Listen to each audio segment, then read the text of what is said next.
Good evening, Randomizer fans, and welcome to the first game of the finals of the 2020 co-op tournament for the Final Fantasy Randomizer. My name is Lupita's Favorite Burrito, and joined with me in the booth today is Jat2980. How's it going, man? Oh, I'm so excited. We fought off against both of these teams at various points. Thunder, Sir Linkalot, fantastic runner, Spellzap, and Danny kicked us out of the tournament, so I could not be more excited for finals tonight. Oh, it's sure to be a real barn burner. Crescent Lake Party Planners has, I believe, one loss to their name across two tournaments. And Thunderalot, I believe, is sitting in the same position just across one tournament. Yeah, absolutely. These teams, not only are these two teams who have just been playing solid throughout this entire tournament, but all four of these runners have done very well in a multitude of tournaments. So not only do you get to see great teamwork right now, you also get to see great individual play. Mm-hmm. I gotta ask, since everyone is running Fighter Rainbow, who's your money on? To finish first, or which team will finish first? Which team will finish first? Okay. I think Thunder and Sir Linkalot are the team more likely to finish first. That was who I would put my money on, but I would not be surprised at all if Spellzap finishes first overall. I gotta put my faith and my money behind the Crescent Lake Party Planners. There's something to be said for the consistency of winning two in a row. Yeah, that's true. I mean, Crescent Lake Party Planners, they have the best teamwork. They've been in the co-op tournament in the past. They won last year's.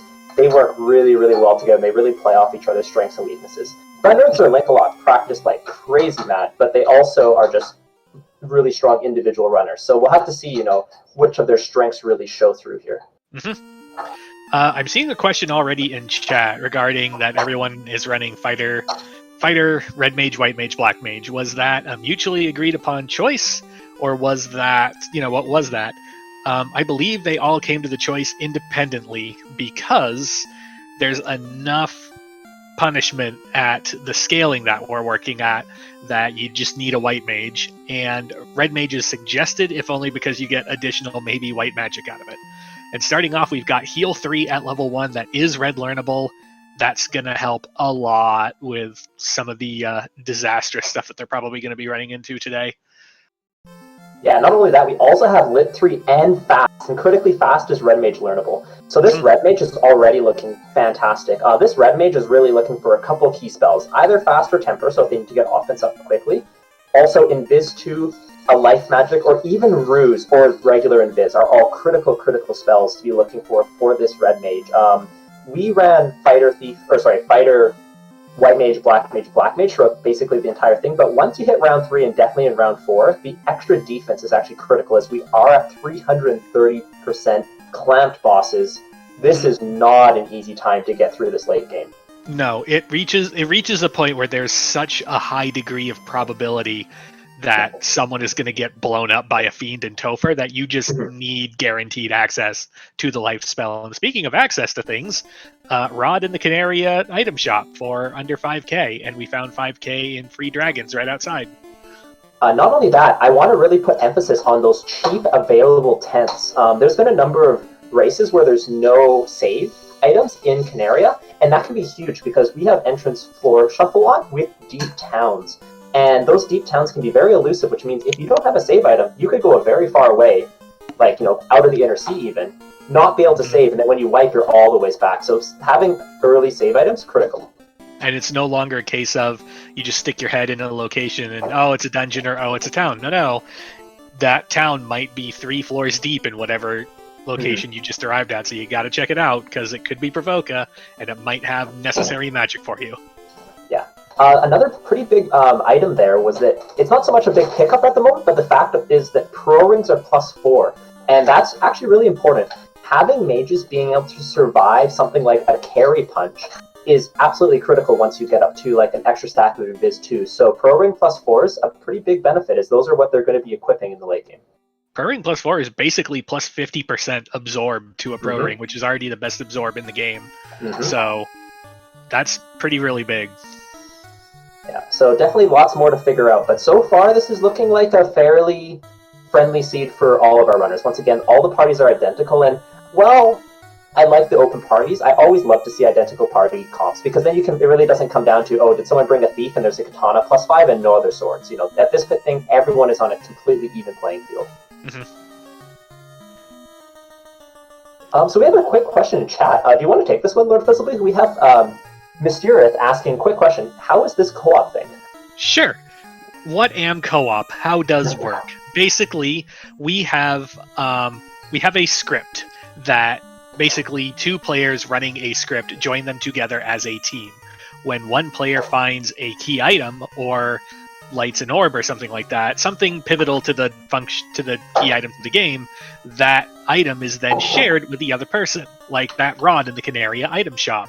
We see Spellzap purchase it, and then he sits around waiting, and then his teammate Danny gets a free rod. So now the whole team has the rod, even though technically one of them picked it up. Lighting orbs would count for that, but unfortunately we're running with Shard Hunt today, and shards don't share. So they're both going to have to come up with 32 shards to unlock the final dungeon. That was an excellent explanation. A couple other things that we found so far. I saw Lich, and as you said, Lich is going to be worth 2 shards. So that is something that's really nice. Lich is pretty much a free 2 shards, as free as any shards you'll find lying around, and also a free way out of a dungeon, which is also really nice. Yes. As well as Fee Split. Oh, and speaking of important things to find in the early game, what do we see on Spellzap's screen? We got Lightning. We got Ice 3 and Warp. That's a level 2. I like it. I want it. Something that was a key differentiating factor in why we were bringing white mages compared to like a red mage was the potential to get access to exit if it was early. Now, of course, in Fighter Rainbow, but like this just goes to show how important those early mobility spells are with these entrance floors. It's actually less important with Deep Towns, as the average floor length is shorter. Mm-hmm. But Warp is still absolutely critical, and it's really going to speed up both the speed and safety of these dives. And speaking of safety, let's talk about Night Learnable White Magic, because right now on the board, we've got Night Learnable Heal 3 at level 1, and now we have Night Learnable Ruse at level 2. Wow. Speaking of huge spells, not only is it Night Learnable, I also want to highlight that it's also Red Mage Learnable, which is absolutely critical. 3 Ruse casters just makes an absolute world of difference. And if we end up with Temper available for this Red Mage, this is looking like a very good set of magic for these clans. Yeah, Red Mage could be the most amazing backup plan. Some other things that we do want to highlight that are really going to make a difference that we'll try to point out as they come is that item magic is also randomized, but we also are on an impoverished random treasures. And that means that the items that you're used to seeing, that power bonk, the beautiful defense sword that casts Ruse, those are very, very, very unlikely to A, have rogue fantastic spells, and B, you're very unlikely to even find one. So any pieces of item magic are going to be critical, as something like a lit 2 axe on a white mage can be a win condition if things go poorly for you and you only find like a single ribbon. So really, we got to keep an eye out on that, as that's the other critical piece of the puzzle and how easy it's going to be to get through these finals flags. Although it's worth noting that even when we say impoverished, the randomizer is still rolling the gear. It is still randomized in that everything is being rolled. So we could say impoverished, and we could still end up finding like 6 ribbons, because the randomizer giveth and the randomizer taketh away. There's also no guarantee, though, that there's even a single late game sword. So you'll notice that they'll most likely be checking weapon shops, which is not something that you see often, but something like speaking of late game weapons, but anyways, you might find a Cat Claw +5, and that's your best weapon. We just found a Vorpal -4, and that is worthy of consideration. It's pretty terrible, but just pure crit rate on 330% clamp bosses is something that is very important. You're looking at the Vorpal -4, I'm looking at the Quad X Axe. That's one of our castable items, and Quad X is, I say, the best spell in the game. I mean, it can kill Chaos. Yep. Well, it can't kill Chaos, but it can kill most everything else. Oh, yeah. The Quad X, so if you had a seed where there's less good magic, like Lit 3 so early, decent sweepers at level 2 as well, then that Quad X axe could be huge. At this moment, it's going to get some use, but not a super important find. I think where it's going to see the most use is in enemies that are magic annoying, that have somewhere in the range of 200 to 300 health. off the top of my head, most things that you would see in Sky Castle, like let's say Gurnagas might roll under 300, I think. Mancats, if for whatever reason those are unrunnable. Okay, they have lightning too, so bad example, but large things that have 200 to 300 health that it's really annoying to burn down with like lightning or ice, that's where Quad X is going to shine. Absolutely. We also have found Temple of Fiends, and this is important as we do have Deep Topher. And Deep Topher means that, as you can see, it's no longer just directly below the surface. It's in Marsh Cave, not too deep, so that's going to be nice. But this could make it so that, in a different seed, Topher could be 5 floors down, so even to begin a dive, you have to go through a bunch of stuff, and that is always not nice. Yeah, I've run a couple of those seeds where it's just like, hey, here's your Deep Topher. It's like 6 floors down behind a split. Have fun. It's just exactly. And then your partner's waving their hand saying, "Where's Topher?" And it's like, it's in C-Split. Which way on C-Split? Just keep going. You'll find it, I swear. I don't remember. I think it's north. I'm in C-Split. There's no north.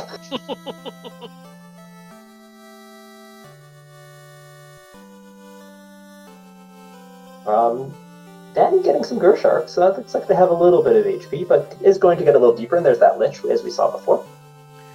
Notable gear that we found so far, an Opal -5 shield, which is, I believe that puts it right in default Silver Shield territory. Yes, probably even slightly worse. Maybe. But critically right now, just good gear's really just been Pro Ring +4, so those will be viable and good, and a Vorpal -4, and a Quad X staff. So, for those who may be unfamiliar, the mechanics of a co-op race are a little bit kind of different than those in that they're both harder and easier to break down because entrances are shuffled all over the place. We have no idea, what's on what floor. What are we even doing here? Well, the game at this point basically breaks down into 3 main phases. We're still in phase 1. We need a floater and a canoe. We need to get airborne. Once we get airborne, we enter phase 2. Where are all the gosh dang shards? And where's my gear? And how do I get levels? And once we have shards solved, we enter phase 3, which is polishing off levels and then Topher dives. So right now, we need to find the canoe and we need to find the floater. And we'd really rather find the floater first. As I say that, Thunder finds the canoe, which means buckle up, we're headed to Ice or Volcano or Ordeal's locations in search of our floater. Or maybe it's still around, we don't know. Yes, absolutely. And sometimes those last 2 phases actually get blurred a little bit. I know in some races we would get our levels right before we hit shards if we just had fiends. So like Shard Go mode is often actually Shard Go mode -10. Where it's like, I need to kill these fiends, which I know where they are, but I'm going to get a bunch of levels first so I don't get wiped by the required War Mech on the Bridge of Destiny. Oh, sure. And sometimes you need that War Mech to polish off your levels. It is a good strategy, but at 32 shards, we're going to be opening boxes for a while. Absolutely. And if you're wondering what these shards we're talking about they are called jewels in this particular seed, as Thunder just picked up one. So they their names get changed in every seed, but jewels are what we're looking for, and 32 is the number that we're counting to. Sometimes pieces, sometimes wedges, sometimes chunks. Today, jewels. And also Dragon Armor -5, I think I just saw on Spellzap side. So, yeah, not the greatest. Yeah, that's down around fire or ice armor, possibly lower, but the resistances help. So a lot. That. Especially because there's only one guaranteed ribbon in the seed, and with Impoverished Wealth, they're going to be very lucky to pick up a second or a third. So those resistances are actually quite important. Especially once we see level 3 magic. If there's no life there, we're rapidly running out of slots for the Red Mage to be able to learn life. There's only will be 6 remaining. So Elfland is very important. I don't like to wish ill, but I'm remembering the most recent match that I watched where both Life and Life 2 rolled in level 8. It was an unfortunate time. But luckily Black Magic rolled super good, so they just kind of demolished everything the old-fashioned way. Yeah, so you'll see that we're about 12-13 minutes in, and some of these runners are only getting like level 5, level 6, and that is fairly common for co-op. Although you'll notice that once they find, especially Floater Canoe, they're going to kind of search for a few dungeon clearing levels, is what Bird and I would call them, where you kind of feel comfortable that you can get to the bottom of a dungeon relatively safely. And that's about level 13 or so. You'll also see them get that with a walking grind, but don't be too surprised if you see super low levels.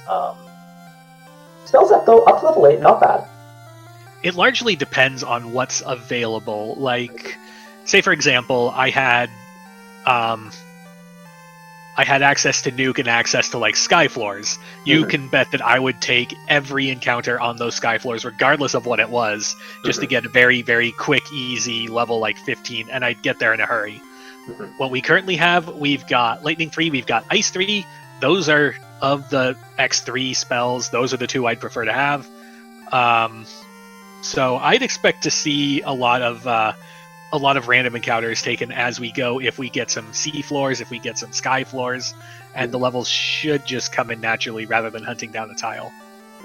Yeah, it's not strictly a tile. Okay, we did just see Invis at level 5 White Magic, which is Red Mage learnable, which is important, as well as Nuke, which is, of course, because it's a Melmont, going to be Red Mage learnable. So those are all pretty good, but right now I think we haven't seen Invis 2. Ruse is going to be a pretty big game changer there, though, the fact that we have 3 people who can cast it, but lack of Invis 2, lack of Life, and lack of Cure 4 are the current spells that these runners are probably hoping are in, a good slot in Elfland. I'd agree with that. I think what we really need right now is Temper and a very strong sword to kind of offset our lack of defensive magic that we have available to us, because at this point, magic is looking sketchy at best, but with Elfland still out there in the wild somewhere, that's 2 whole levels, 2 very accessible levels that are a mystery at this point. So Sir Lancelot quickly to Volcano, and actually gets to Waterfall, and gets rewarded immediately. The carry floor is actually one of the better ones to find, as it both has 2 shards kind of sitting there, not quite for free at this level, but relatively for free in the future, as well as an incentive location. So we'll have to see what Sir Lancelot digs out from this box in the bottom right, while Danny finds the Fane. Oh, let's have our sad level 8 check. What do we got on offer? We have level 8 Rub, that's fine. And level 8 Wall, that's less fine. Yeah, Wall, actually a fairly important spell in these flag sets, because being able to wall up a second person, especially if your partner before you figured out that someone has, say, Zap or Bane, really important when you only have a single ribbon, unless your fighter is going to get to like super high levels. But fighters, unlike black belts, don't have insane magic growth, so even at level 35, you are not like pseudo ribboned. Right. No, it takes up to, I think, level 40 something before you get the full pseudo ribbon. 46 and 40. Yeah, it's quite high. Yeah. Oh, you got chat calling out the Opal 4 Cheerio. That is gonna make one of our mages a lot tankier than it otherwise should be. Opal 4 Cheerio really can help that white mage survive a punch, and currently if we only have a single life caster, that is very important. As if the white mage gets Ruse off first, and has that Opal Cheerio plus 4, that's actually pretty likely to be able to survive even a Kraken Punch. With a Pro Rank plus 4 too, that's like really good mage armor. So we've got Thunder taking a shot at Ordeal's location as Danny takes a shot at Volcano location. Both trying really hard to find the floater. Danny finds Tiamat. That's 4 quote-unquote easy shards, with a big ol' XP balloon sitting in front of it. That's one way of putting it. Thunder finds Marsh Split, which, I mean, sure, it's a split, whatever, but that means there's 2 things there instead of 1. The first thing being Waterfall. And we have a raid from RPG Limit Break, someone who also helps us broadcast these fantastic races to you, of 103 people. So welcome to the Final Fantasy Randomizer Co-op Tournament, Spring 2020, or not Spring 20, oh wow. The Final Fantasy Randomizer Summer 2020 Co-op Tournament. This is game 1 of the finals. Hey man, I know the spring tournament was long, but it really did end, I swear. I don't know, it cannot get out of my head, but that's okay. We have to focus on the co-op action at this point.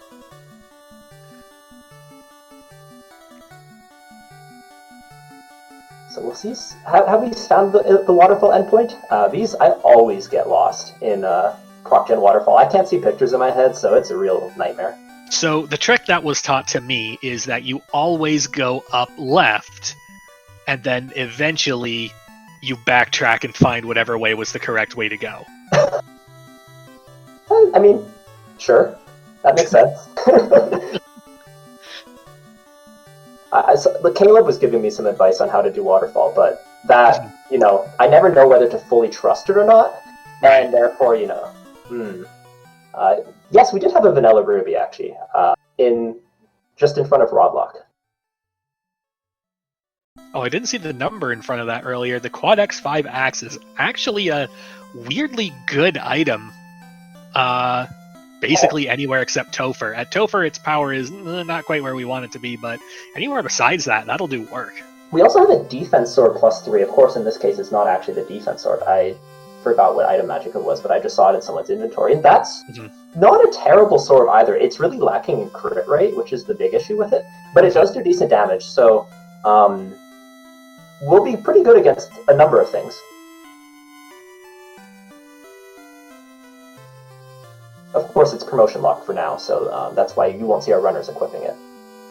It might be promotion locked, but I mean, in other flag sets, you might think of the tail as an optional fun thing to get. I think in these flags, no, you need the tail because there's just so much that you are potentially missing out on without it. It would be kind of like a weird perfect storm to actually think, no, I don't need that tail. We're good to go.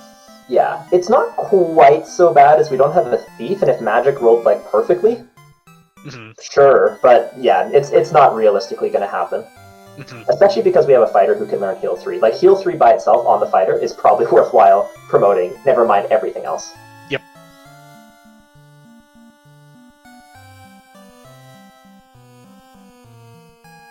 And Titan's Trove is hiding the slab, so we have found both Lefane and Melman, so that actually could be our floater. And I've seen a number of times, when you see an early Lefane, there's a little flag in my head that goes off saying, you know what, the slab might have the floater or the canoe.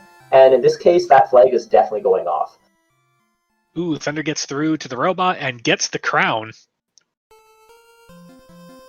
So Thunder's just going to hang out for a couple minutes here and make sure that the crown was adequately transferred to the partner. We're going to check these boxes to make sure there's nothing we want in them, like 3 jewels or whatever. A cat claw 5.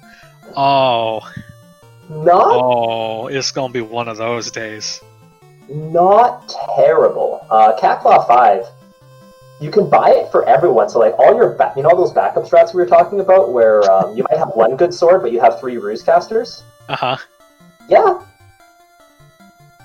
Yeah. Not ideal, but it is something, and once again, impoverished, you take what you can get. So far, It's been fairly kind, but you really, really need to keep an eye on things, especially with Blurst.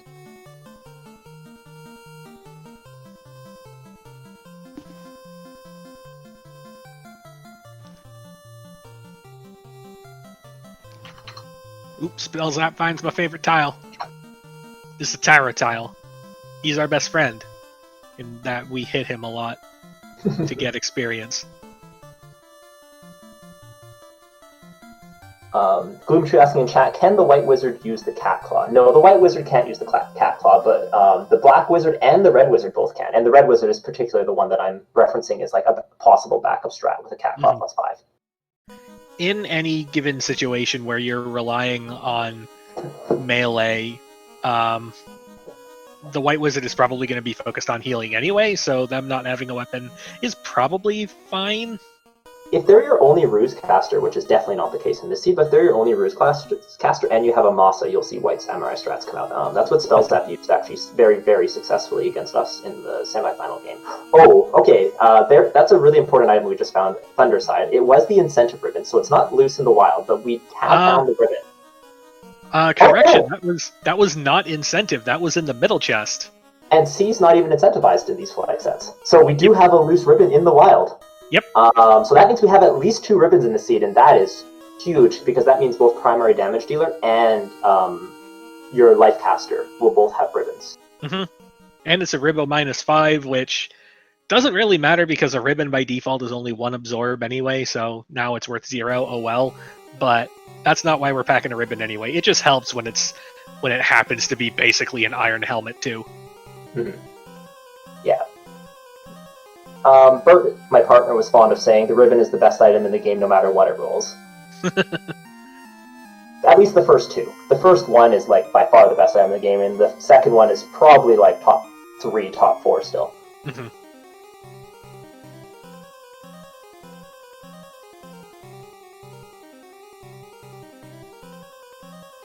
So 23 minutes in, and we're still in phase 1 exploration phase. But based on the path that everyone's been going on so far, we've ruled out Volcano location, and Danny is currently in Ice Cave location, while Thunder is exploring Ordeal's location, and Spellzap is doing the slab turn-in, a very annoying thing that we found earlier, and we found Melmond, and we found Lefane. Let's find out if our prize is the worst floater in the world. Yeah, as soon as I saw that floater with Deep Town, as soon as I saw that slab with Deep Towns and, Melmond and Lefane, it's like, it's gotta be there. It's gotta be there.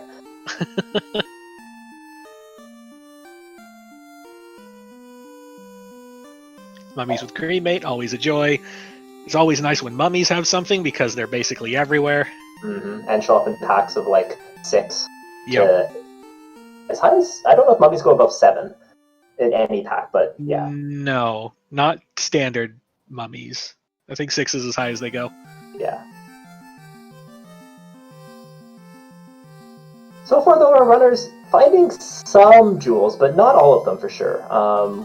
Ooh, that was a little unfortunate. We did find the slow 2 gauntlet, so nice to find the gauntlet, but not really a spell if it's going to be a particularly loose. Spellzap does find the key, though. We haven't found Marsh yet, which is actually really nice because Marsh bottom could need to be double dipped with the key. But finding the key unlocks a ton of shard opportunities, and getting it early is always nice. It is also something that we perhaps didn't mention, or maybe you did, of like late game, you need the key to win. So it is also part of that like late game condition still. Right. To get into and through Topher, we need 32 shards, we need the loot, and we need the key. So one team is aware of the existence of the key. Now we just need the loot and like a bucket of shards. Yeah. Unlike some seeds, these runners definitely can skip a few of the key items, notably things like the chime, the rod, the cube, the oxale. They most likely won't, but they definitely could end up skipping it. And wow, Danny, perfect timing. Speaking of the key in Marsh Bottom, Danny in Marsh Bottom, so that's just like excellent. While Team Thunderalot, Sir Linkalot has found Astos, and we've got ourselves a floater held by Astos. So is dead. And Thunder is immediately in the air, just like a gunshot. As soon as he had the floater in his hands, a quick reset, a quick run, suddenly he's in the air. First person in the air at the 25-minute mark. Yeah, there's a few things that make all runners converge. One is the floater, the other is like, hey, I found a Massa +3 in X location, and you just see like any runner just like, oh, hold on a second, warp, fly there, boat there, anything. Ribbons will be similar, but yeah. And we also find out that Lefane had the TNT, which we found dwarves, so this might be a very long, very bad day for Spellzap, following the worst fetch quest in the world. Mm-hmm. I do think we should note as well that ground was behind those really nasty mud galls, I believe, because that was in Waterfall, right? Yes. And that was giving Thunder an incredibly hard time, so a little bit rough for Crescent Lake party planners.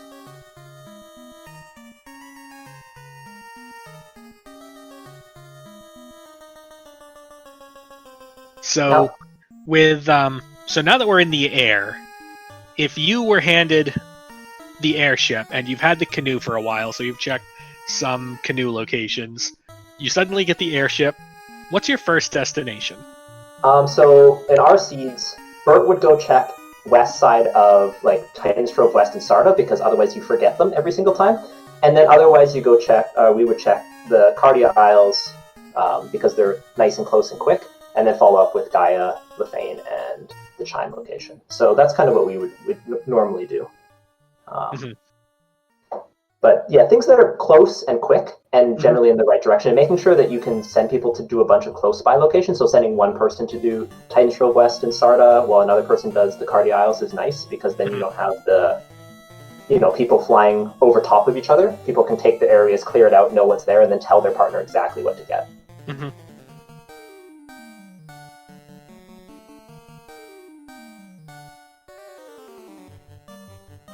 We'll have to see though when Crescent Lake party planners make the important play to go to Ordeals. I think it's likely spells that doesn't look like he's going there quite yet, but they're going to have to go there pretty soon because they really are running out of locations to check.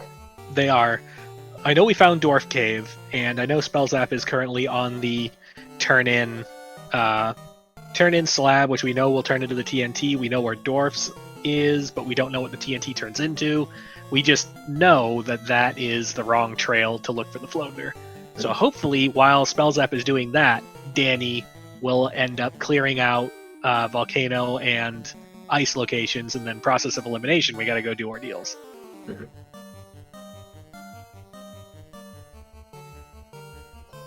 Sir Lancelot going to be using the Warp tricks in Ordeals. Warp, of course, not available in the vanilla game prior to going here, but can be used to go back if you make a wrong turn. Now, these are pretty experienced runners. You'd think they wouldn't get lost in Ordeals. However, we have, of course, random. So the Warp trick, being able to go back, they have to keep a mental map of everywhere they've been. When it's the beginning, it's pretty easy to remember that's the wrong trick, but they're keeping a very close watch on, like, saying, okay, been here, been here, been here, and then they're actually going to be writing this down, likely, too, for their partner. So that way, if their partner needs to come back because there's 3 shards up here, or an incentive ribbon, for example, something that's important to communicate to save time. Mm-hmm. Yeah, I generally write it down once I get to the end and I know that there was something that's necessary, then I'll write it down. But otherwise, I'll just say I went through Ordeals, whatever, you know. And generally how I do it is I like to kind of narrate it to myself, like, you get to, where Sir Lancelot is right now. For that one, if the top one is correct, I just say top. If the bottom one, it's bottom. And then when I get to the second one, it's top first or top second. And then top second bottom. And then I just narrate it. Like, saying it out loud really does actually just kind of help myself remember to get through it. So even if I do wipe, like, if I get back in there, it's just like, all right, what do I do again? I just, what? Oh.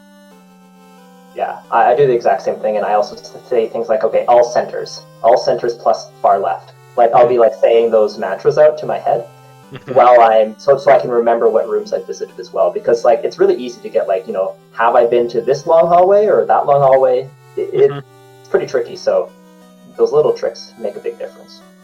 We found the second Whirlpool -4, so a lot of our impoverished luck being used up. Now, something that is of note, which I wasn't aware of for the longest time before starting the co-op tournament, was that the wealth is not evenly split. So it's not like there's so many good item slots. There actually could be an infinite number. There is a seed out there somewhere in impoverished wealth that is all ribbons. But it does make it less and less likely the more chests you open that you're going to find a better late game weapon.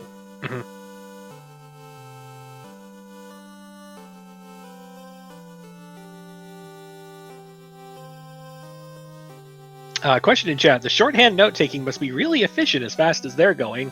Generally, and this is just from my own team experience, what ends up happening is that I'll do a couple dungeons and then take a short break and then just, like, rapidly jot down all the notes for the locations I've been to and then just start going again. So if you see runners just kind of pause for like 10 to 15 seconds, that's generally what's happening. Yes. You'll also, like, because there's encounters, usually when you're like, okay, I've cast my nuke. Yep. Okay, I'm going to go quickly jot down that there's a shard here and a shard here. It's even better if you cast nuke and, like, the enemies open with, like, ink or something. Yeah. My favorite is slow 2 because they're telling you what they're doing. We're slowing you down. Yep. Or sorry, slow 1, not slow 2. Yeah, slow 1 was just like, oh, great, we've got so many, like, slows to work through. Let's do it. Time to get down all my notes. Sir Lancelot, having some trouble in Ordeals. Have you seen what's been getting him? I have not. I noticed that the TNT turned into the loot, which is really good, but also really not what Spellzap wants to see right now. Yeah, but Danny, on the way to Ordeals, so we'll be getting that crown. Not super high shard counts, though, for Spellzap. Around 5 right now. I don't know if Danny's doing much better. Oh, okay, and our fantastic tracker tonight, Luffy, pointing out that the Medusas keep getting them. I'm assuming they have something nasty, because generally Medusas aren't scary. No, Medusas are generally low threat. Even if they were to roll super high on the scaling, like, that wouldn't be enough to take down even a moderately geared party, they have to have rolled something disastrous. Like Death Touch? Sure. Yeah, their older cousins, the Gurmadusas, I believe have Stone Touch, right, in the vanilla game? I think the only thing that has Stone Touch is Cockatrices. What do the Gurmadusas have that are scary in the... Maybe nothing, but, they have hits. Yeah, they have a lot of hits for not much power. I think they do have Glance. So they can turn to stone, just only through a skill, not like an auto attack. Yeah, so lots and lots of hits plus touch attacks, not a good combination. So there we go, though. On the last floor, does not get a big pack of Medusas, hopefully gets through here. Shoutouts to the slow 2-3 gauntlet. We just need the slow 2-4-5 gauntlet. Oh, I ruined the joke. We're moving on. Ooh, is this the fighter? Is this a tile? I think this is the fighter tile based off where he is right now. Those aren't bad for a few levels. Not great with the magic that they currently have, but something to consider. It's a lot better if you're going for a solo build and you have a weapon that can take them down pretty efficiently. For a party grind, I kind of want to look elsewhere. I agree. They haven't really found a great grind tile so far as I've seen. Mm-hmm.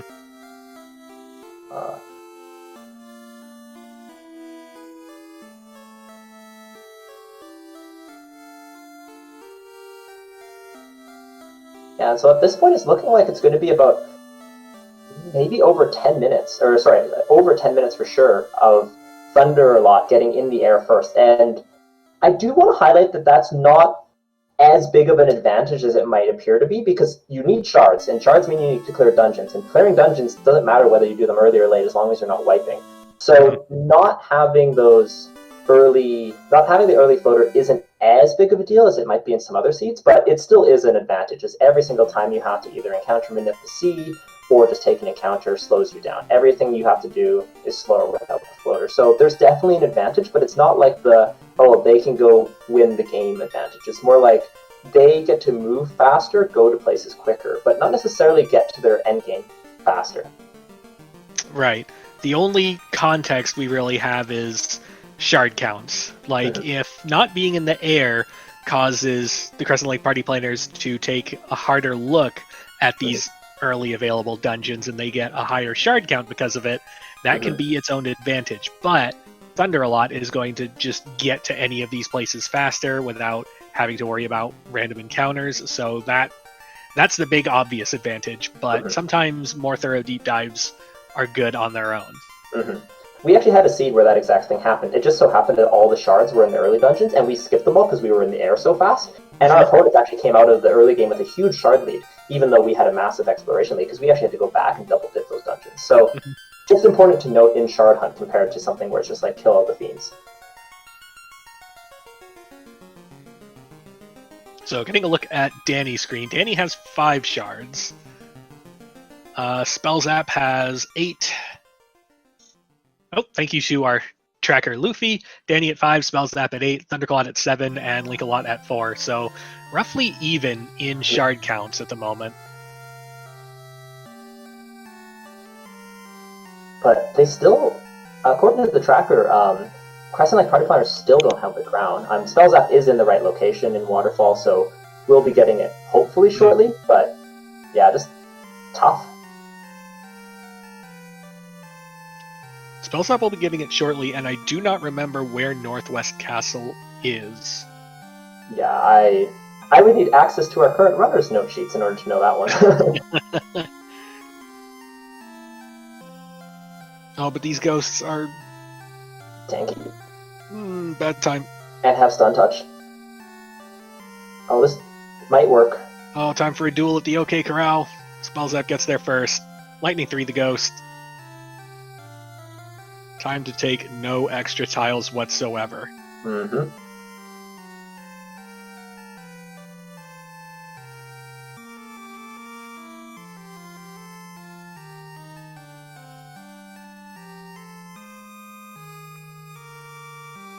And Danny just got the crown, probably did a quick check, make sure we got the crown. and make sure we take a look at the note sheet, know where Northwest Castle is. Let's go get us a flying hot dog. Yeah, there is one problem with not getting the floater, which is sometimes if it's in the very last location you check, which is basically what happened, your partner might have nothing else to do other than wait in the floater location to turn it in. So that is that's actually very, very bad. So that's more or less what's happened to Crescent Lake party planners here, so not ideal. But it will be in the air, as you said, probably 15 minutes after Thunderalot.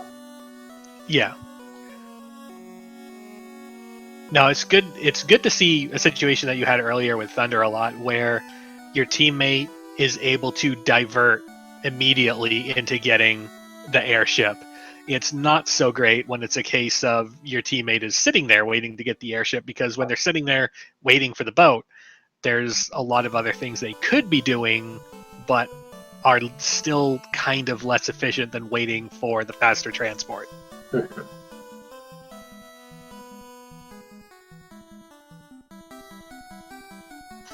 Falconic asking in chat, did he get the crown out at least? Yes, he did get the crown out at least. Yes. Silver 2 bracelets, not bad.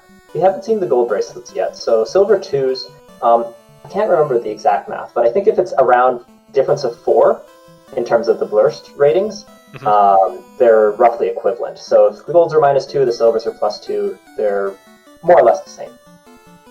Yeah, roughly. 32 and 24, something like that. For gold versus silver, it's 24 versus 15. Right. Oh, that's opal versus gold. Yeah. Ooh, chat pointing out that we found the 4 Agama tile. Ooh.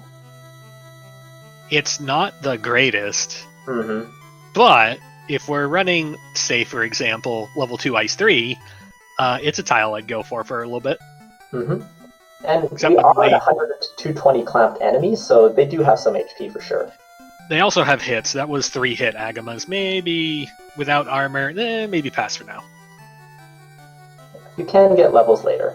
Once again, if you can get up to a reasonable level with the magic they have in Warp, they're relatively safe diving dungeons. Levels can come. And they almost certainly will have to do a static grind at some point. You can't just really grind, or like walk and grind and go, because that involves usually going to Topher at like 24 to 26, and that's probably not happening here.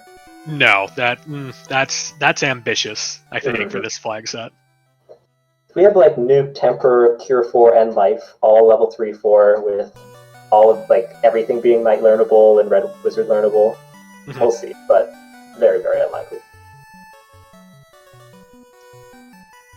So here we are at the 40-minute mark. Worth pointing out that Thunderalot's tracker is pretty really filled out. They've got the loot, they've got the key, they've got the airboat. We're just looking for stuff. We know where Topher is. We're just looking for stuff to get through to the end of the game. The Crescent Lake party planners are playing catch-up. They just got their floater, so I imagine that their stuff is going to be completed in roughly the next couple minutes, but it's still going to take a little bit of time to get there, because I've noticed that Thunderalot, with their airship, has been going to a lot of places that Crescent Lake party planners have already been to on foot. Of note, we have not yet seen, Elfland. I don't even know if we've seen Gaia or Crescent Lake. Like, I haven't seen much of any towns, so those are all really, really important at this point, both for a few additional key items, which could turn into some other key items, as well as just spells. Like, we need to know where Life is, we need to know where Biz 2 is, we need to know where Tier 4 is. And at this point, it's like a 50-50 chance that it will be somewhere helpful versus somewhere that's not helpful. Yeah, and Temper as well. Absolutely huge.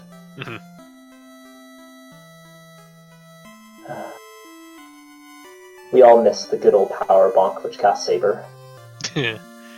Not only did we make it cast something else, we made it so it's not even guaranteed. Have fun. Yep. Welcome to week 4. Ooh, chat pointing out that... Oh no, we did find Death Touch was on Medusa's, right? Oh, yeah.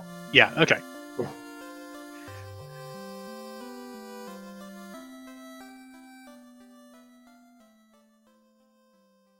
And there's Danny in the air at the 42-minute mark. time to play catch-up. Once again, though, it's all about the shard counts. Yes, the Crescent Lake party planners need to fill out that tracker to some extent, but really, they have the key in the loot. If they had all their shards, they could just get nothing else. The one big item that they would want is the incentive ribbon, but other than that, nothing else really matters if you can get up to your shard count. So, at this point, they have to know that they last locationed the floater, and because it wasn't that technically far, all it required was an early Ordeals dive, which is not that unreasonable a play. So they have to be anticipating at this point that they might be a bit behind. So we might see some interesting catch-up strats. Maybe just find a tile and then find the fiends and then just storm in with whatever. We'll just swing quad X 5 axes. We're good to go. We're fine. Yeah, I mean, we're boo-hooing the quad X 5 axe, but that's reasonable late game here. It's definitely not what you want, but it's capital F fine. Yeah. Yeah. It's kind of like going in with it's better actually than going in with a Sun Sword. But usually when you're going in with a Sun Sword, you're not on 330 clamps. Yeah. Or whatever, we got the Vorpal -4, we can do that too. And we are on beta here, not alpha, so the crit decrease isn't quite as big as it would be normally.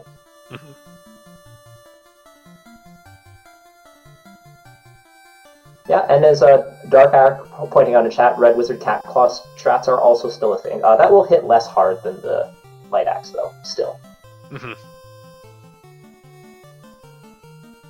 Yeah, the Cat Claw, if I recall correctly, in vanilla it gets kind of an insane crit rate, but I think that's because of the goofy way that vanilla does crit rates. Yeah. As in, not by the crit value on the table, but like the number entry it is on the weapon list. Which is why Mazza has a bonkers crit rate. As well as being bonkers to begin with.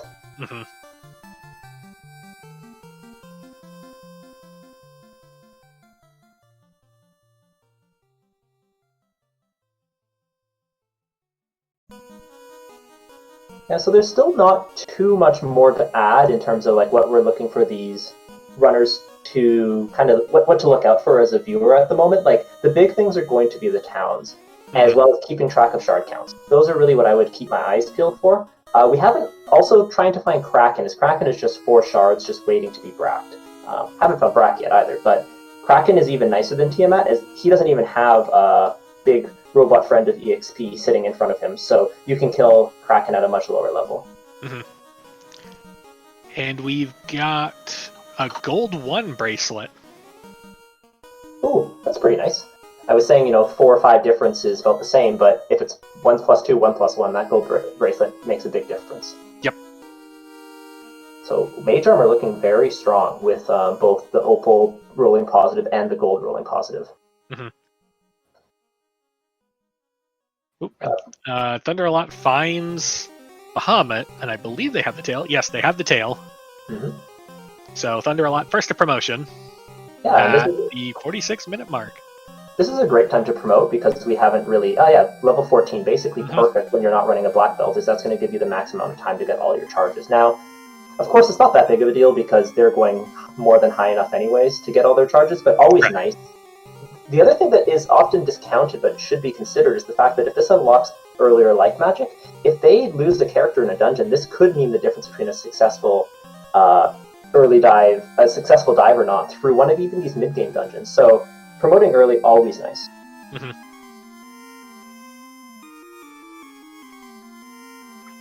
And Sir Linkalot finds Sarda.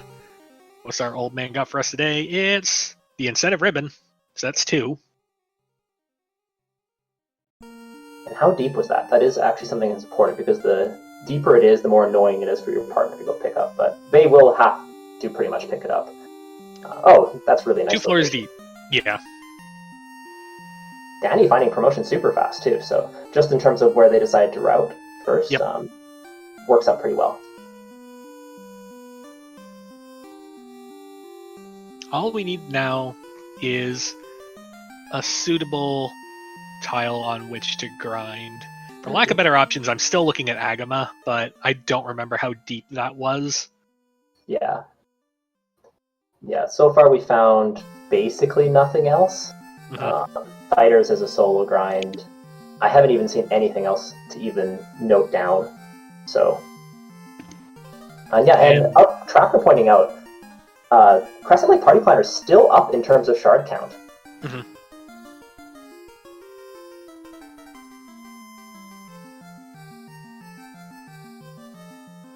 Yeah, it's an advantage.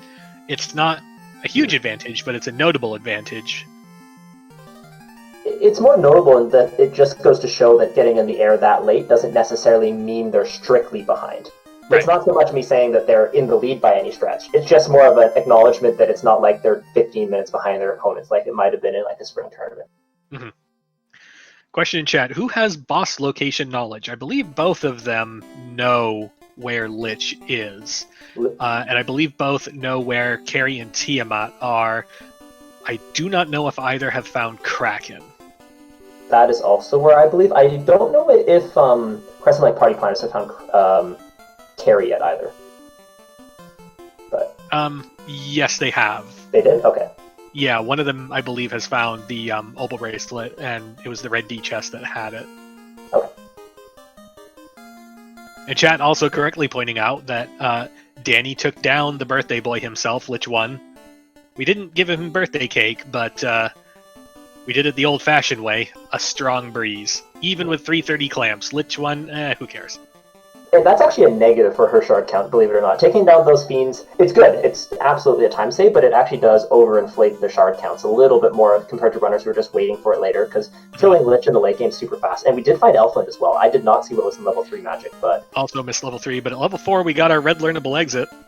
I mean, sure, it's a little late, but it's still helpful. Oh, Fade at level 3 is nice, though. And do we have Temper at level 4? We do not. I mean, we got Fire 3 to round out our AoEs, which is nice, but boy, did we want that Temper here, because it's not here, so that means we're looking at 6 or 7. Or 8. And if it's 6 or 7, we have 2 slots remaining for the Red Wizard to be able to learn it, and that's really important. A single Temper caster is... Yikes. Yeah, yikes. Actually, the worst one is having a single Lot caster, because that can be an absolute nightmare as well, but if you have less Temper casters, you need to be more likely to go with things that can... you just need to run weapons that have more damage, and that unfortunately means that sometimes you're having less crit. It's just a really nasty situation to be in. And speaking of Kraken, it isn't Gaia.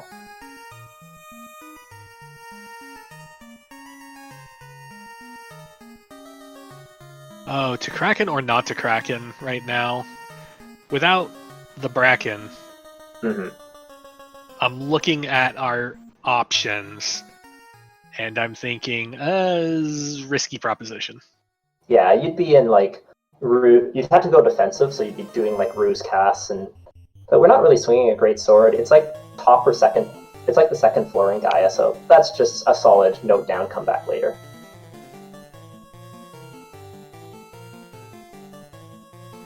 So Darkar pointing on chat that Lock was level 3, which is actually quite important.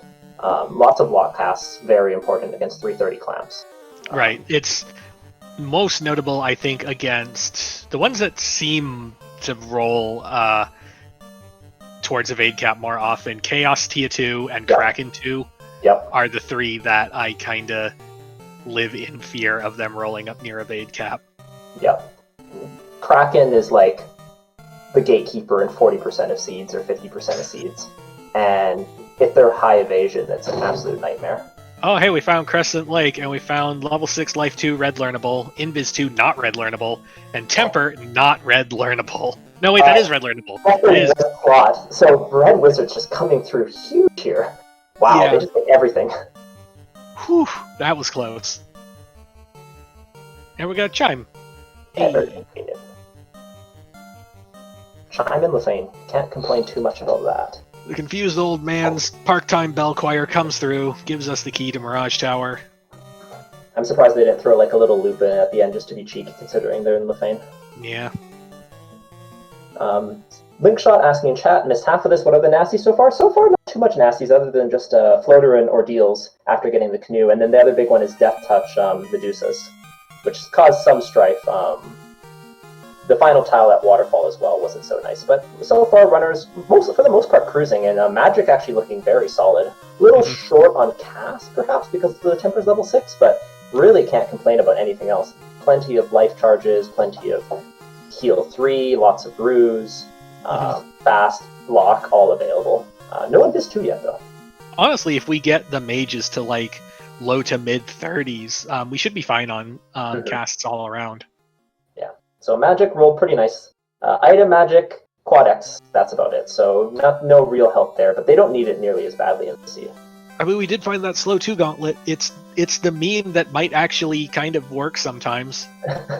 We don't really have a party-wide evasion magic, so if we just step up to Kraken 2 and we just hit it over the head with a slow 2, that's just as good as evasion, I think.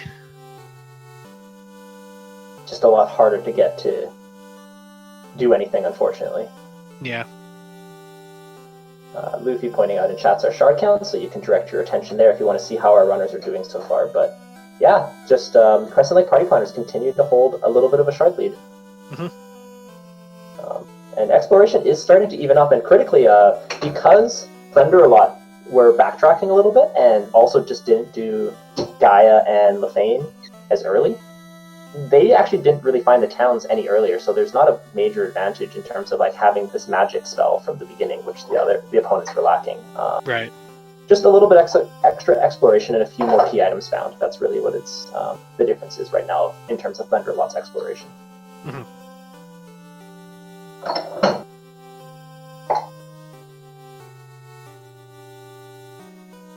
So at this point, it's now very much a quest for the shards. We're sitting right around 10-ish. We need to basically get ourselves to the point where we've found enough loose shards that the remaining themes, if we take them out, will come up with what we want for spell sap. That's 12, and for Danny, that's 10, because Danny took a cheeky lich kill. I have never had more trouble doing plus 10 in my head than during co-op. I swear, it's so hard.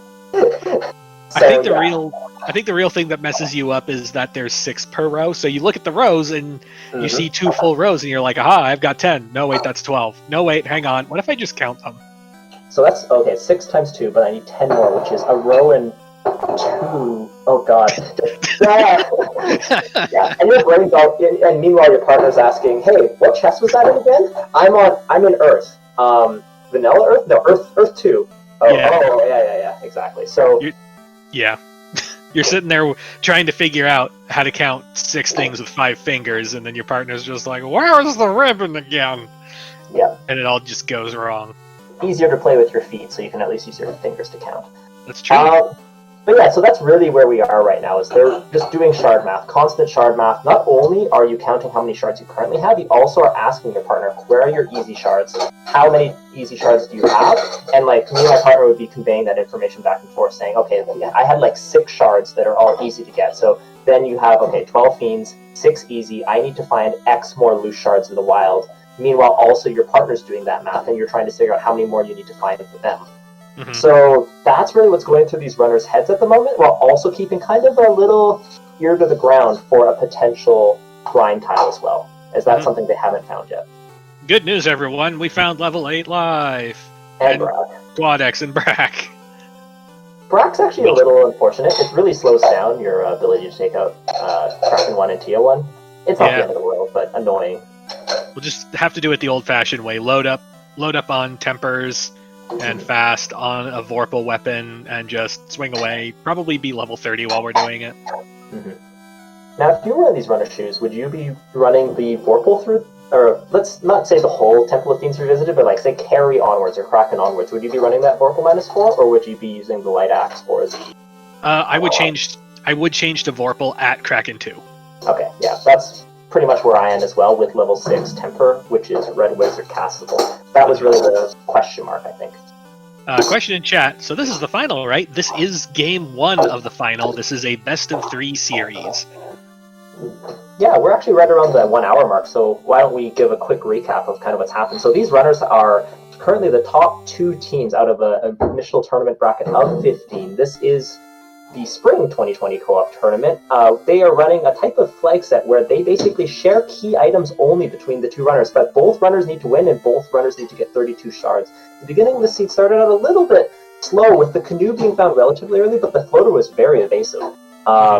Once they found the floater, though, both runners have been going for it. Now, Thunderalot was in the air about 15 minutes earlier, which is usually a huge lead, but because Crescent Lake Party Planner really cleared out most of those early dungeons, they actually maintained a small orb lead throughout, shard lead throughout, which has led to a very interesting and tight mid-game.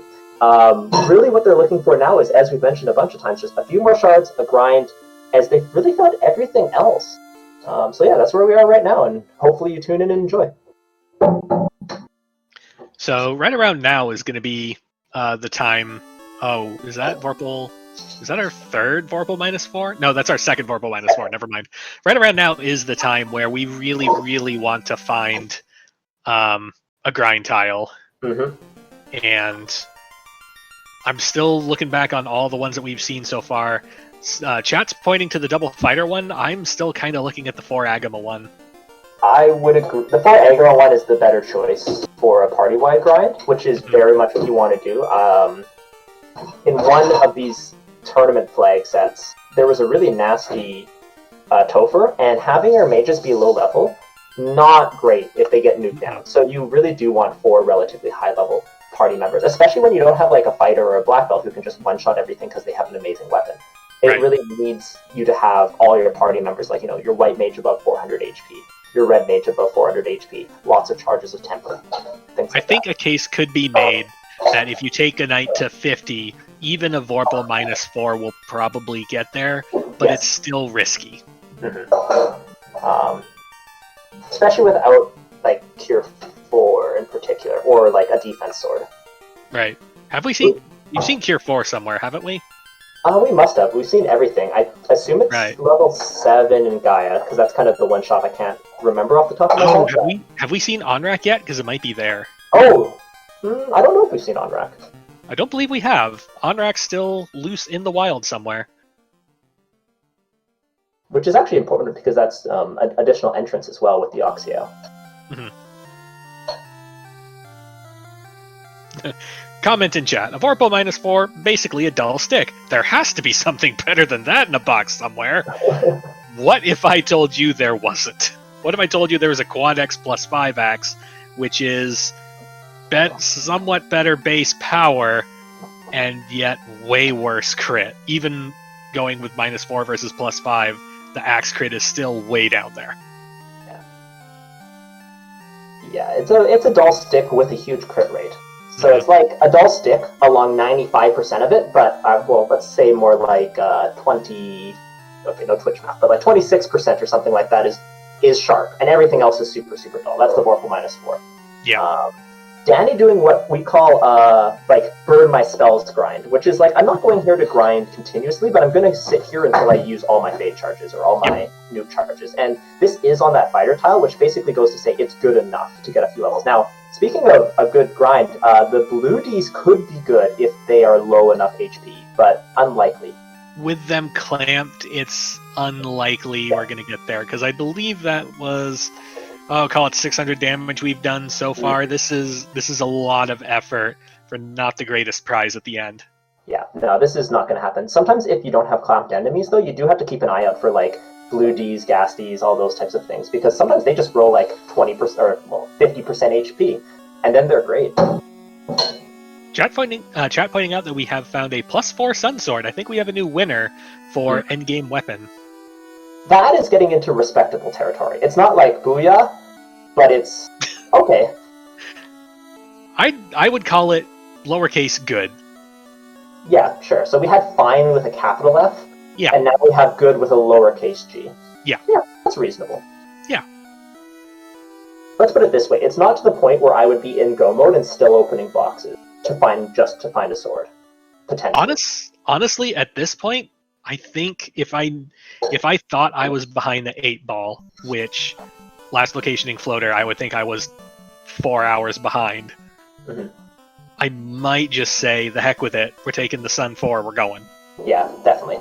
Now, luckily enough for these runners, Shard Hunt is the opening box.seed. So they're going to Yep. be opening all the boxes anyway. So, if there's something Sure. out there, it's likely they're going to find it. But just in the hypothetical situation, where you're like, oh, I'm in the Volcano Armory or a floor like that, and I just got my last shard, you could consider leaving with the Sun Sword.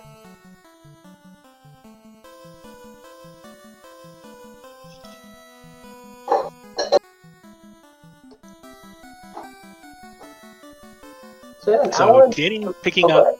Oh yeah, Danny picking up night spells. That wonderful heal 3. Probably we're also gonna see a sighting of picking up that ruse. Mm-hmm. We're just past an hour in. We're just looking to find the last of those shards, which I do not believe we've seen a super dense shard dungeon. It's looking like it's gonna be one of those full clear seeds. Mm-hmm. Yeah, it's looking like there's going to be a super dense one somewhere. Well, not even a super dense one, just very evenly distributed. Need to go to a lot of different places. Picking up spells early, though, a good decision. You never know when you're going to need it. Now, it's very important, though, that they do pick up roots. Mm-hmm.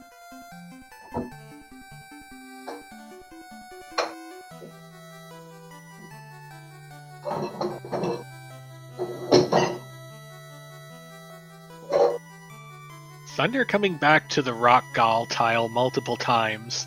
Rock Gall is usually not that difficult to take down. Really good experience, like definitely on the upper end of experience. And the only thing I saw scary out of them was they had Toxic, but if we picked up Pro Rings at the store, that's no longer an issue. And it looks like we're going to see a solo grind.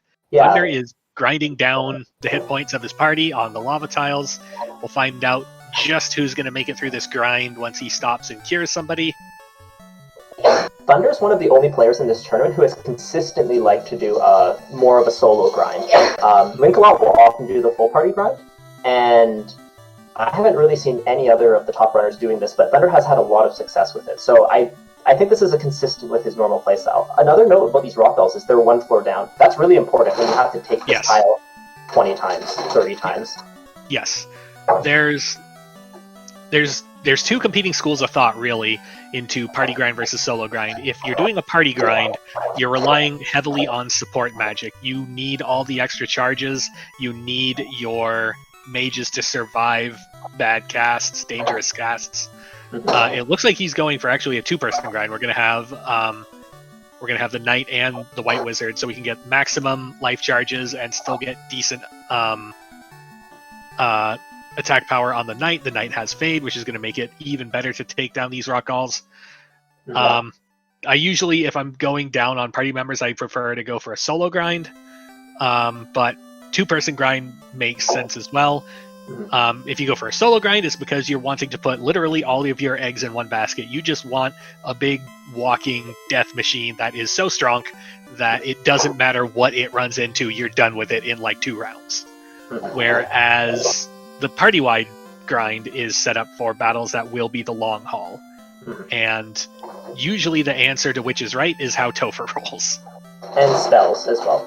Like, in this case, I think he would go with a solo knight grind if that knight had life, but because the knight does not, a fairly big negative. The other thing is that I may have considered going fighter red wizard over fighter white wizard just because the red wizard has such good spellcasting in this seed, but I think that's fairly minor. Thunder's been doing fighter red wizard grinds through, or knight red wizard grinds through, or white wizard grind. Wow. Knight white wizard grinds through most of this tournament. So I think this is just their default, where it's like, if the knight has life, I do knight by itself. If the knight doesn't, it's knight white wizard. So having that kind of simple flowchart is good. But I think in this particular seed, the red wizard knight may have been slightly better. I'm looking at weapon options, and I'm trying to think what path I would go in, and I think I would probably end up doing a party-wide grind. With temper as high as it is, I want to squeeze out as many charges of that as possible, which means I need the red wizard and the black mage alive. And then level 8 life is the worst, so I'll probably want the white mage alive too, so whatever, we'll just bring everybody. Oh yeah, don't get me wrong, I did party-wide grinds the entire time, so that would also be my decision, but if you were going to go for a smaller grind. Yeah. Yeah, these theme fights take a while, which usually means that they have enough time to get through their spell list, and my fear is always, like giving them an opportunity to cast nuke. When you can get through fiends so quickly that they don't necessarily have time, that's one thing. But here, they are getting multiple turns. They get to go through 3, 4, 5 spells deep into their spell list for the last, 3 fiends. That's a little bit not great. So, yeah. The issue here for Thunder is that both his Temper casters could go down on turn 1, and both his Lock casters could go down on turn 1, and that would be very, very, very...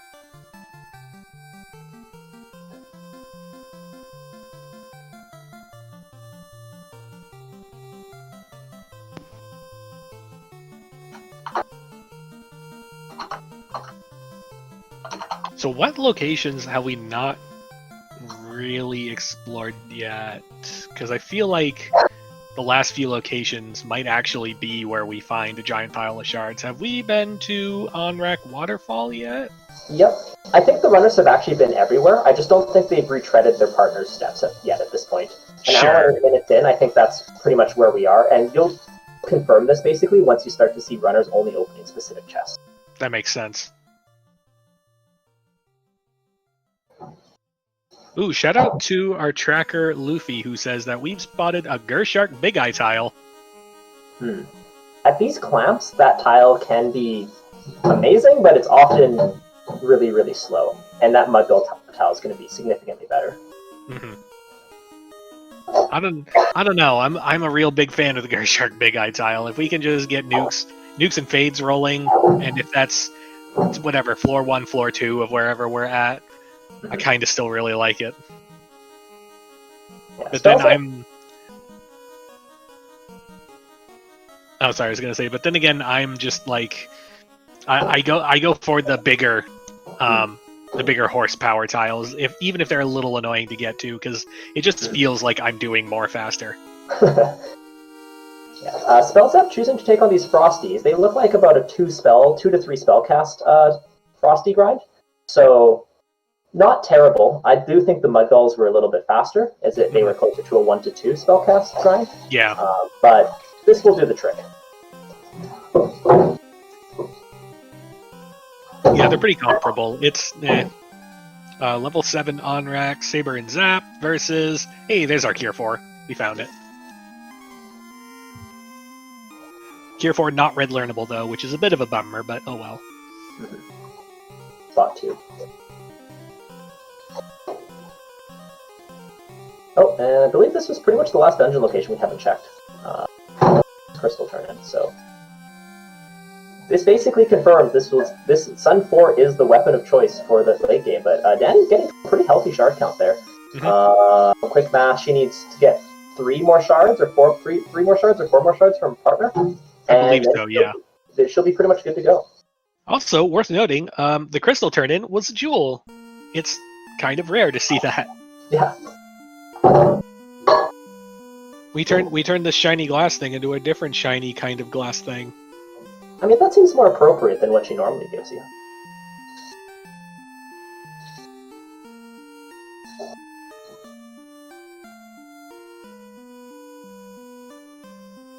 So the spell's up to level 30, a little bit of a shard deficit on Danny, but does have that grind done already. Danny's like kind of 2/3 ground because of that burn all your spells on the fighter mage tile, but she definitely needs to go punch something for a while.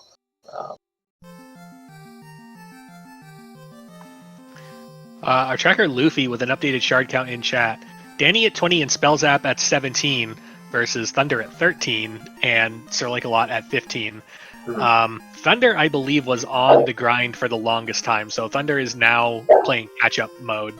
And Lancelot stopping to do his grind now. So this might be where Crescent Lake party planners storm ahead and get all their shards together. This match is incredibly close right now. Both teams have their advantages, but for the most part, it's been full Clear Simulator 2020. Right. So they have pretty much the same gear. Some people have levels, some people have a few more shards, some people have done their magic shopping already, but it's going to be very close. So at this point, what you're looking for is Topher entrance time. Yes. And shard count and levels are going to be the things that dictate that. So if you're trying to keep an eye on, who's doing very well, levels plus shards will equal when they enter Topher, and when they enter Topher, the better off they're going to be. Mm-hmm. My guess at this point is that if we're looking at across the board levels, we're probably looking at low 30s. Yeah. If we're looking at uneven grinds, like the 2-person grind that we saw out of Thunder, I'd expect the higher end of that equation to be around probably 36, 37, and the lower end around maybe, 28. Yep. I had like 32 across the board in my head. Maybe 32 pre-war mech is maybe where I would go to, or maybe 31 pre-war mech. And then, 38 or 37 on the 2 characters, and then 27 or 26 across the board on the lower characters is right where I'd be aiming with the current magic. So yeah, our spidey senses are on the same page here. Overall, magic's pretty good. Like, I would say this is bad item magic, but pretty good magic, and with that white mage, it really gives you a lot, or red mage, it really gives you a lot more flexibility in terms of you can be defensive when you need to be, and you can be offensive when you need to be, and that's really important.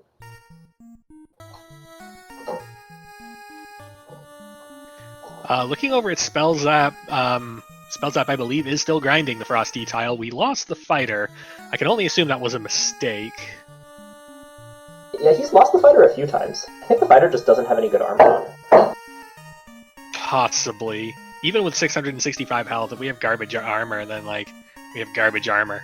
Mm-hmm. Linkshot pointing out something really important in chat. Life 2 is shared with Invis 2 as well as Temper. Oh, wait, that can't be right, because Temper was level 6. Life 2 was level 7. Yeah, so that can't quite be right.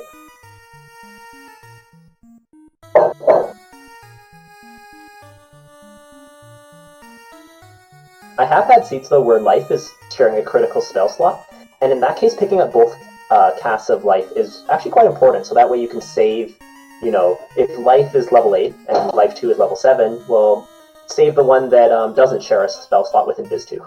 Yep. Yeah, it's awful having, and it's a little counterintuitive because playing a lot of these RPG games, you think that I got to save the higher level spell for the more dire situation. In FFR, it's just like no, I got to use whatever spell is the least opportunity cost for the situation, and if that's level 8 life by itself versus my level 6 life 2 combined with Invis 2, I know which one I'm doing. Mm-hmm.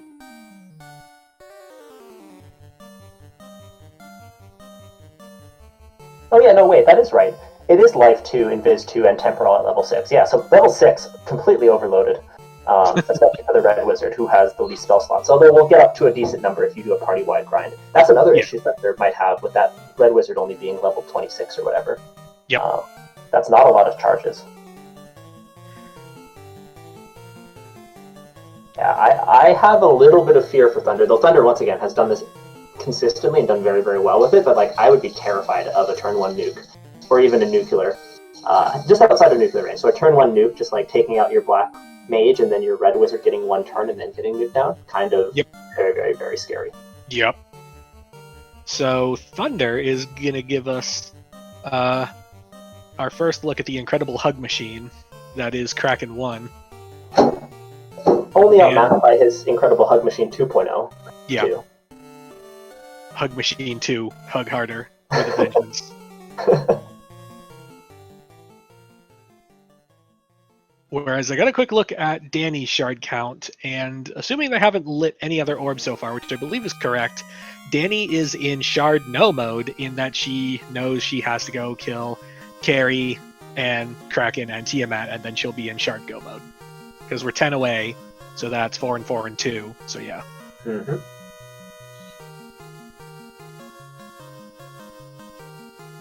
Yeah, whereas where the healing magic is other than heal 3, definitely expect them to go in with plenty of heal pots as well. As max if you use life instead of life 2 on a knight, a level 3x knight, you need a lot of freaking heal pots. So yeah, you got to bust out the fire hose and just all right, we've loaded 25 heal pots in this super soaker. Here you go. Hey knight, remember what you did in college? Yeah, you got to do that.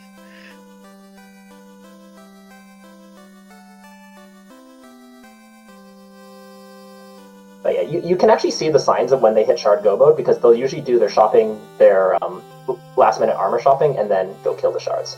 So, ooh, the hug machine opens 9 hits, 744. It's a good day.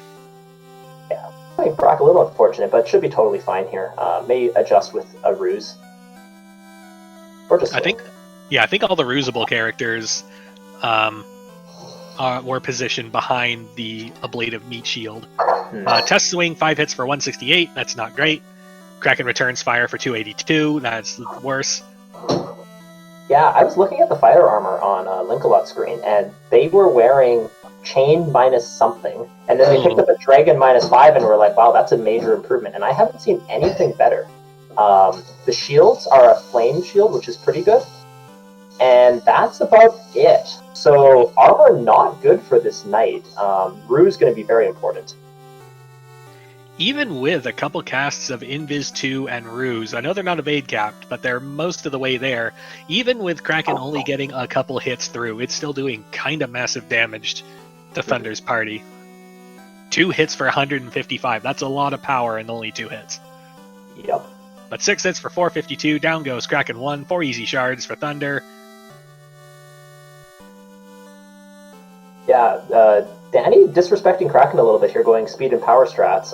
May need to switch to some Invis, but needs to cure. Okay, gonna go cure 4 there. But yeah, this fighter could get taken down here, which would not be great, because this Kraken 1 is a little bit scary. Yep, there goes the knight.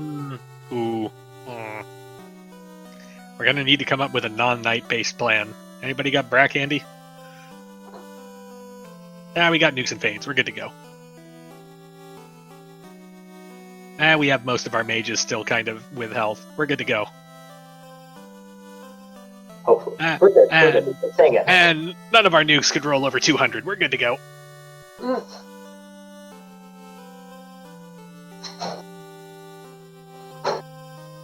There we go. Nuke for 356. Good thing we can only cast one of them now. Yeah. Time for defensive magic. We understand that this Kraken is not goofing around and seems to do nothing but punch. So let's get evade capped, and then we can nuke and fade to our heart's content. And with a 348 nuke, down goes Kraken 1 for Danny. 4 easy shards. Easy peasy. Good adjustment. But yeah, just goes to show clamp bosses are quite something. Spell Zap showing that he does indeed have an iron armor. Just flat iron armor on, so better than what they currently have. Yeah.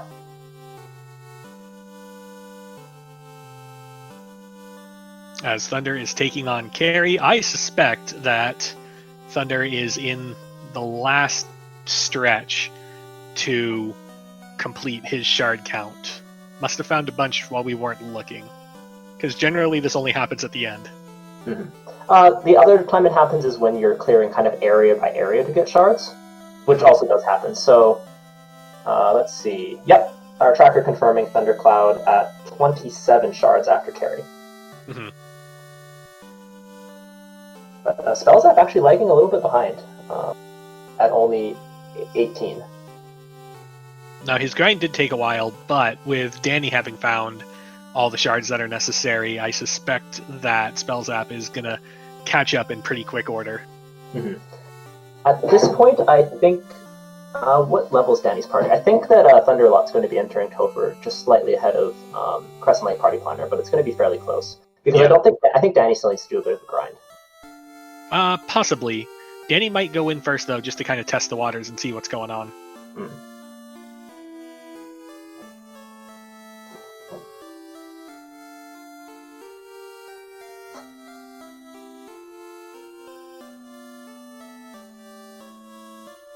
As Sir Linkalot is in the carry location, about to do his carry fight, I looked over and saw Thunder engaging Carry 1, and then I looked away, and then I looked back, and Carry 1 wasn't there anymore. So I suspect this is going to be one of the easier boss fights we have today.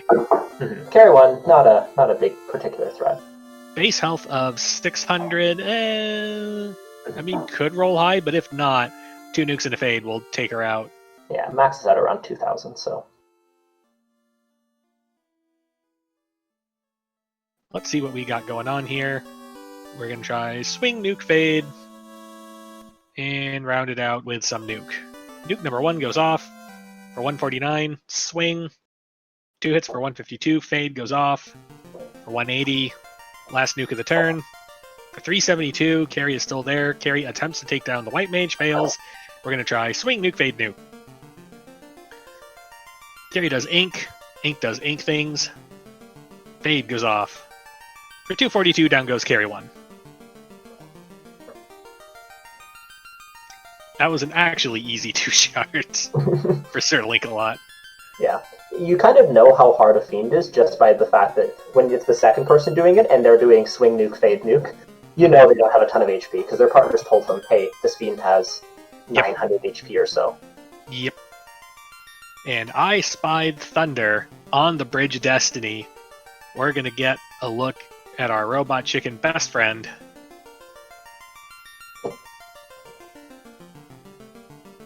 Just as soon as we get across this bridge. Which actually we get most of a hero run out of it. Rewarded with a solo fighter, but we're not going to take the time and effort. Because we got stuff to do. And these are Thunder's... Oh wait, Thunder needs 5 shards. So he's going to need to go pick up one more from his partner. This is when, you know, hey, Earth to Sir Link-a-Lot, where's your fastest shard?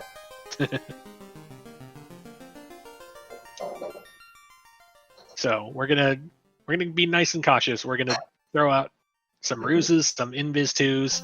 We're gonna fast up that knight. The knight's gonna get punched, but only 1 hit for 95. That's good news. Temper goes off. So the knight is at 3 evasion stacks of 6. The rest of the party at 1 stack of 6. Let's try some lock 2. How about some lock 2? Maybe a little bit of, maybe a test swing, and some more invis 2. Invis 2 goes off. Party at 2 of 6. Knight at 4 of 6. Lock 2 goes off. Easy to hit. Swing with that Vorpal, 8 hits for 540, counterattack for 318, even with all the evasion stacks up, that's still a lot of incoming damage. What are we doing? We're going to go with a temper-based plan. We're going to get that Vorpal up and running. And we're going to go with evasion over healing. Outgoing swing for 375, incoming big punch for 480, down goes the ablative meat shield. Invis 2 goes off, temper goes off, next round. The knight's at 5 of 6, the rest of the party at 3 of 6. We're going to try another test swing, 10 hits for almost 1,000 damage. Boom goes Robot Chicken. The top 2 of Thunder's party at level 40. That's really good levels. Mm-hmm. And now we're going to get the prize inside the giant metal pinata, a Tia 1 fight. Yeah, the only thing that could have gone better in that Warmech fight is if it just cast, like, Cure 4 at the very beginning and Slow 2, is it does share a pool with the late game Fiends, so being able to see some spells from Warmech is always nice, but no such information this time. We're going to consider our options with Tia 1. We're going to try... I believe that was Fast Fade, Test Swing, Invis 2. Swing goes out first. 5 hits, 5 damage. Vorpal doing Vorpal things. Tia opens with Dark. Dark does Dark things. Invis 2. Party at 1 stack of 6. And just after the nick of time, there's our Temper. And our Fast. Let's try some more Temper. How about some more Temper? We gotta help that Vorpal -4 out. We gotta apply the duct tape to get it functioning. 8 hits for 264. It's working. Temper goes off. Temper goes off. What's Tia gonna do after this fade for 104? Nothing, because Tia acted earlier in the round. Let's try this next round. Double Temper, swing, fade. We're done with defensive buffs. Let's try some fade. Outgoing for 112. Outgoing for 1,222. We've officially found the power. Tia counters with a Fire 2 that takes out the Red Mage, but we're going to need a lot more horsepower than that to keep up with this Vorpal. Vorpal swing. 10 hits for 1361. Tia 1 never stood a chance. And I like Thunder's levels quite a bit here. Yes, you know, it isn't uneven, but their weaker levels are still like almost 30, and that's really good. Mm-hmm.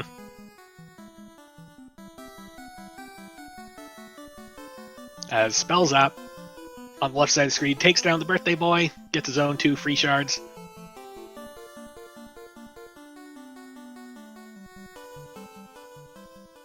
It's now a race to who gets shard capped first. Thunder is winning that race. Mm-hmm. And then after that, I believe, is a competition between Thunderalot and Spell Zap. Link-a-Lot and Danny, I think. Yeah, Link-a-Lot. I don't know why I said Thunderalot. I think Danny has more shards than Spell Zap still. Yeah. Oh, it's close. Danny needs to kill a few more Fiends. but it's just doing her grind first because this is the right call because you don't want to go fight Warmech and then die and then realize you need to go do your grind and then come back. That's really bad. So it's better to do your grind almost all the ways before you do Warmech than get the last few levels there. Very standard play throughout this tournament. Right.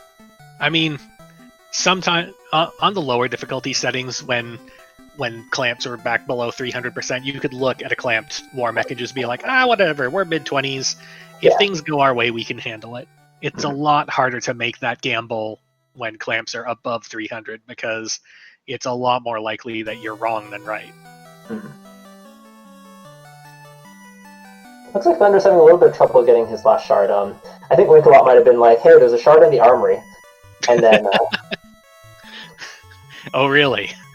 Can you narrow it down for me? I think it was in a hairpin. Which one? A hairpin. Oh, there it is. Okay.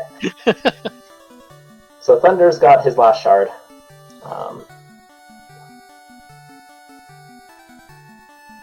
And it looks like there's an item here that's important.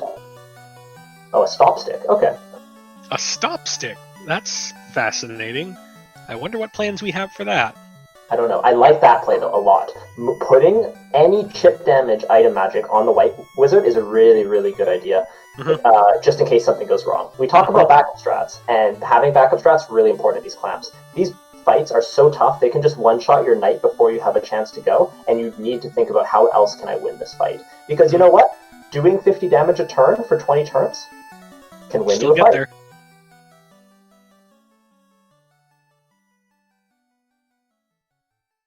So an update from our tracker, Thunderclad in Shard Go mode, Sirlinkalot at 28 of 32, Danny at 26 of 32, Spellzap at 23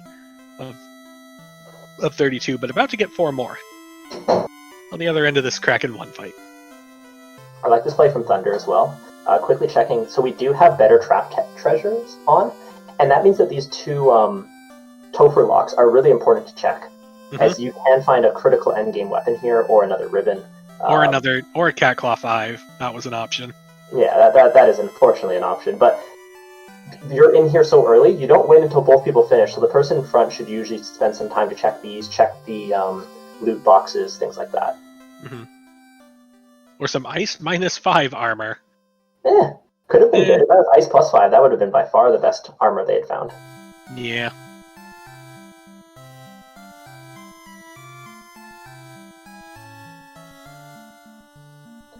And here we go, at the 1 hour and 30 minute mark. Thunder is going to be our first runner to enter the Temple of Fiends Revisited, 330% clamped. Welcome to the finals. I'm very interested to see what our Gatekeeper Fiends look like. There's a lot of variance in this. 330% clamps, yes, everything is clamped, but when you go from like 250 clamped to 330 clamped, it really bumps up the higher end, but you're still going to get a gradient. So if everything rolls really bad for a Fiend, it could be way worse, but it's likely to still not be that much worse than 250 clamped. You know, it's just clamping makes the big difference more than anything. If you could clamp at 200%, hello Alpha, that would make a big difference. But here we're still bottom of the barrel 100%. So Fiends can vary quite a bit. We'll have to see what we have. But something to be aware of is that Carry 2 can one-shot people at this level. So you should usually make a small adjustment on Carry and actually treat them with some respect. Yeah, with some of the sketchy armor that we've been seeing, there's a better than likely average chance that the Carry 2 will be able to one-shot these knights. It's definitely happened to runners in the past. The nice thing is that Fade Nuke backup strats, not nearly so bad against Carry because of the much lower potential for health. Well, right. 600 plus health lower potential.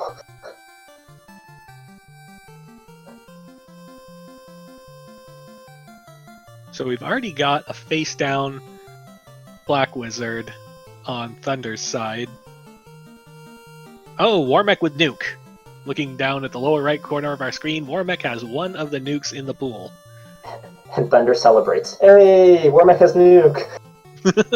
One less for me to worry about. Yep.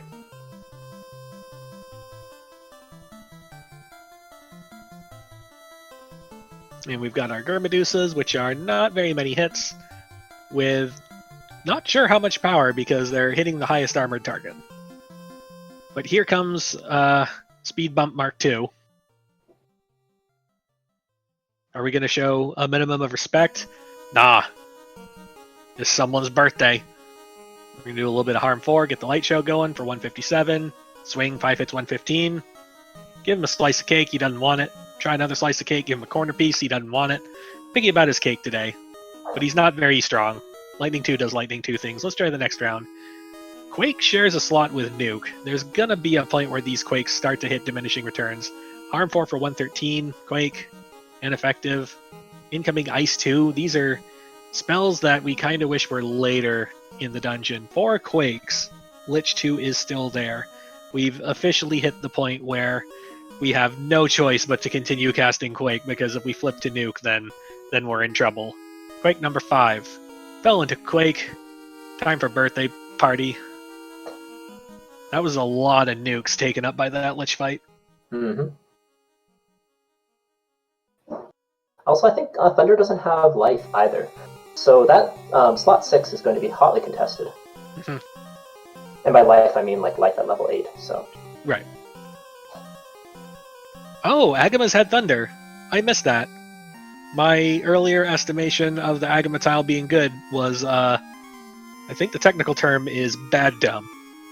Oh no, and Thunder didn't use his 1/10 to fix his heal pots either. Oh no.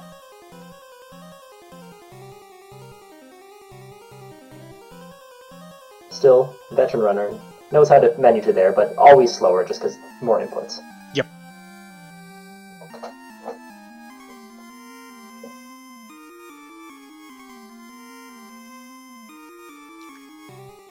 And it's time for the first boss of Topher. We got Carry 2. Let's try some fast, maybe some temper, a little bit of ruse. First turn, nuclear. Black Wizard already down on one knee. Temper goes off. Test swing, 2 hits 17. Bad news. Fast will help, but not quite the help we're going to need. We're going to need some more temper. We're also going to need some lock too. And ruse, just in case with that white mage. Outgoing test swing, 5 hits for 264. Better, but we still got a long way to go. Incoming, 7 hits for 226. It's a rumble. We got a real fight on our hands. We're going to try some more lock strats, a swing. And we're going to switch to magic approach. Incoming fire 3, down goes the Black Wizard. Outgoing swing, 8 hits for 610. Carry 2 still there. Fade. For 196, down goes Carry 2. That is a high output, low defense, or low HP Carry 2. Mm-hmm. Not the scariest thing in the world, but something to be aware of. Between the nuclear and the damage and the difficulty of hitting with melee, that's going to sap a lot of healing resources. We can see that Thunder is already going to be going down to the 50 heal pot mark, and we haven't even hit Kraken 2 yet. Mm-hmm. I would consider using against like fiends with AoE damage, like high AoE damage, using a heal 3 or 2 at the beginning to save a few heal pots can actually help quite a bit. So something they might do later as they run out of heal pots. Because heal 3 was level 1. That's definitely don't use the Knight's version, but the White Wizard has plenty of cast. Right. And here we go. The first Gatekeeper, generally. And sometimes the last, but Kraken 2 about to be pulled on Thunder's side. Here we go, the Underwater Hug Machine 2.0. We're going to put the Ablative Meat Shield in position and begin combat. We're going to open with some Temper. We're going to go with Invis. We really want this knight to survive. We're going to be doing Invis, Ruse. Turn 1 crack. Doesn't get any of them. Invis goes off. The knight's at 3 of 6. Temper goes off. And Ruse goes off. So the knight's at 3 of 6. The White Wizard is at 2 of 6. Everyone else undefended. We're going to flip to an offensive approach. 2 lock 2s, a little bit more ruse, and a little bit more ruse. Ruse number 1 on the White Wizard goes off. Ice 2 does Ice 2 things. A lot of damage to the top 2, not so much to the other 2. Ruse goes off. First lock 2 hits. Second lock 2 hits. Next turn. Time for offense. Let's try some... Nope, wait. We're going to go back to lock 2s. Has he cast fast yet? No. I don't believe so. Lock 2 goes off. Invis goes off. Swing 5 hits for 89. So that tells me that we're pretty well capped on. That was 15 hits for 1900 damage against the fine mist that used to be our party's Black Wizard. Wow. We're going to counterattack that for 5 hits, 234. That Vorpal. And just to add insult to injury, after the Omega damage, almost 2000, have a nuke. That's right, we can do whole damage to the whole party. That is a third spell slot nuke, which is actually really good news for our runners in general. But Thunder should be okay here, because Max Evasion is going to do good work against this Kraken. That is a first skill nuclear, though, so yeah, this not so good. Still should be okay, but oof. Kraken came to ruin dreams. We're having to go with defensive curing strats. That White Wizard is going to get all the usage out of that Cure 4 as the Vorpal swings away, continuing to swing 5 hits for a couple hundred damage. This Kraken has all the tricks, all the power, and apparently all the hit points. Fade for 111, swing, 5 hits, 165, Kraken 2 is still there. Fade for 109, Ink. A brief reprieve as Ink does Ink things, countering with the Vorpal 5 hits for 166. We need more power, but anything that could provide more power is face down. Fade for 144 and 5 hits out of the Vorpal for 223. Down goes Kraken 2. That was 2 level 41 characters having a real rough go of it. That could be bad news for our other 3 runners. Nuclear Swirl skill list, but seem to be more spell happy. So Punch is like an absolute truck, but luckily isn't like Punch the mostly Punch script or only Punch script. So very, very swingy is how I will say that Kraken to be for our other runners. And as Thunder was taking on Kraken 2, the Crescent Lake party planners are both in Topher. Thunder approaching Tia 2, Sir Linkalot having problems but still plugging away, just took down Carry 2. Spell Zap headed towards the first floor. Danny, I believe just past the grind tile. No, about to approach the grind tile. So, Thunder on Tia 2. We've got Invis strats happening. We've got a test swing, 3 hits for 93. Fast goes off. With 3 out of 5 hits, we're doing okay. With incoming 5 hits for 811, we're doing less than okay. It's once again time to muster up the defensive strats. The Knight is starting to run low on ruses, and the White Wizard is starting to run low on Invis 2s. We still got a supply of Invis 1s, but this is starting to look sketch for Chaos. We get a brief reprieve. Ink does Ink things. We're going to try some Lock 2 strats. We're not quite happy with the amount of hits we were having. Ruse goes off. Lock 2 goes off. Tiamat casts Blizzard. Almost 100 to the Black Wizard. Not so much anywhere else. 9 hits, 9 damage. Uh-oh. One caster temper left. We're going to try a magic-based strategy. Invis goes off. Vorpal. 9 hits for 129. That's better for some definitions of better. Lock 2 goes off, and that's the last offensive buffing we're gonna have. Time for defense and hold and pray strats. Incoming Blaze. Doesn't do much because both characters are protected. 9 hits for 193. Yeesh. Vorpal. 7 hits for 185. We cannot clear that 200 damage mark. Nuclear comes in, also sub 200. Time for heal strats. Luckily, we're evade capped, so incoming melee doesn't do much, but 10 hits for 450, the Vorpal found the damage button. Vorpal swings again, 9 hits for 652. Vorpal is doing work now. Tia trying helplessly to punch. Not doing anything. Healing to keep us topped off, just in case we see something nasty. Fade, sub 100. Ugh. But a Vorpal swing, 10 hits for 388, down goes Tia 2. Thunder is going to be the first on to Chaos. Linkalot having some decent chance against this Kraken.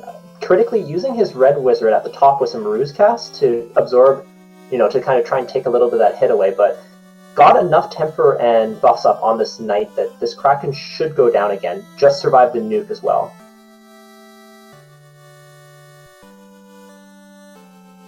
Meanwhile, spells up on the same floor as Sir Linkalot, and Danny not that far behind. Execution on these fiends is going to be important. Mm-hmm. All right, here we are. Our first look at Chaos. We're going to try some Temper, some Fast, a little bit of Invis 2, and we're going to use our last Ruse charge on the night. Invis 2 goes off first. Fast goes off. Temper goes off. Chaos, big punch straight to the White Wizard, under 50% health. Ruse goes off. We're going to try some preemptive Lock 2, a Test Swing, and try a little bit of Temper. The White Wizard is going to cure itself. Test Swing. 6 hits for 192. That's the first good news we've had all Topher. Cure 4 goes off. Lock 2 goes off. Incoming Punch. 800 damage to the Ablative Meat Shield. Our Black Wizard is no more. We Black want to have anything left, really. So that was actually not the end of the world. We're going to try some more defensive strats. Invis goes off on the White Wizard. Vorpal Swing. 7 hits for 442. Bane comes out. Misses the Red Mage, which is probably the only thing it had a chance to hit. We're going to try the last of our Invis. We're going to forego Nuke in favor of Invis. Ruse goes off first. Invis goes off next. Vorpal Swing. 7 hits for 463. Punch misses. If Chaos doesn't have anything spicy in the spell or skill list, Thunder is probably going to have this. Fire 3 does. It's not spicy enough. It might deal damage to that Red Mage, but that's not the biggest threat to Chaos right now. Tempers go off, Swing goes out, 4 hits 285. Need more damage. It's a good pace, but this is giving Chaos time to find stuff in his spell list. A Helpless Punch doesn't do anything, but 6 hits for 535 going out sure does. What does the White Mage have left to do? White Mage is going to try Stop. Lock 2, easy to hit. Vorpal Swing. 8 hits for 598. That's good. Stop, ineffective. That's a real uphill battle with that. That's 3 and 256 odds right there. 8 hits for 606. Chaos still standing. Fire 2 doing Fire 2 things. Lock 2 goes off. Vorpal Swing. 10 hits for 614. Down goes Thunder. Sorry, down goes Chaos. Thunder's Chaos. Oh, I'm so excited. I can't words. This game one of the finals, and we've got Sir Linkalot now on Chaos. Take it away. Yeah, for sure. Here we go. So starting off with fairly similar strats, you're going to see that they're going to mirror each other closely. So going with Ruse, Invis, Ruse, and I don't remember what that white... Okay, so first punch not doing too much, and there's the fast getting off. So pretty good turn order, triple evasion stackers on Thunder or on Sir Linkalot's side. Next turn, going to use those remaining Invis 2 casts, and actually Sir Linkalot has a lot more resources than Thunder did at this point. So using the knowledge that Thunder had, Sir Linkalot was able to get through those fiends a little earlier, but Bane hits the Red Wizard and hits the Black Wizard. That's really not good. This means that that fighter is at the maximum damage capacity for the rest of this. This is going to be a little bit of a slow fight for Sir Linkalot, though luckily that Vorpal -4 still able to get some crits in.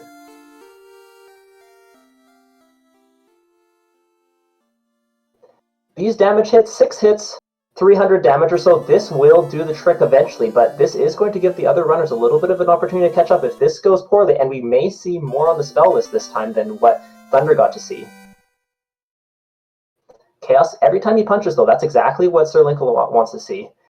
Last charge of Invis 2, that's going to bring both of them up to max evade, as that was 4 casts of Invis 2 plus a charge of Ruse on each of them. 6 hits, 337, not bad. Fire 2, not going to do much. Continues to swing and wait. If he had any fade charges left, could be using them here, but just holding off, going to be ready to cast some Cure Magic as needed. But for now, just swing, swing, swing, swing, swing, and see how many turns this Chaos can last for. This is going to be really up and down damage output because that Vorpal needs crits every single time. There we go, a few crits there, a few more punches. This will work slowly. 6 hits, 143 comes through. Rob, wow, that's a very, very, very low chance, but if that hit, that's basically the end of it for Sir Linkalot. So still on a knife's edge here. Keep your eyes peeled as Crescent Light Party Planners right on their heels. 8 hits, 174. Damage continues to be output slowly, but Chaos not really doing anything. There was a big punch. Fire 3, all the elemental spells, just not doing anything against these ribboned up casters. And there we go, 6 hits. Chaos goes down. We have our winner, Team Thunderalot, coming in first place with an official race bot time of 1 hour, 47 minutes, and 17 seconds. GG's to Thunderalot. GG to them. Taking game 1 in the series. We'll be having game 2, I believe, tomorrow night. Yes, we have 3 back-to-back games. So Thursday, Friday, Saturday. Game 3 on Saturday if needed. Mm-hmm. Ooh, and an unlucky nuclear. We're down to solo White Wizard strats for Danny versus Kraken 2. We're rused all the way up, and we're just going to keep doing Fade, hoping that we get there. Yeah, remember that Light 2 axe, or Light 2 staff? This is when you need it. This has happened a number of times. And Fade's absolutely the right call for now, but when those Fades runs out, having some way to do chip damage, really important. Mm-hmm.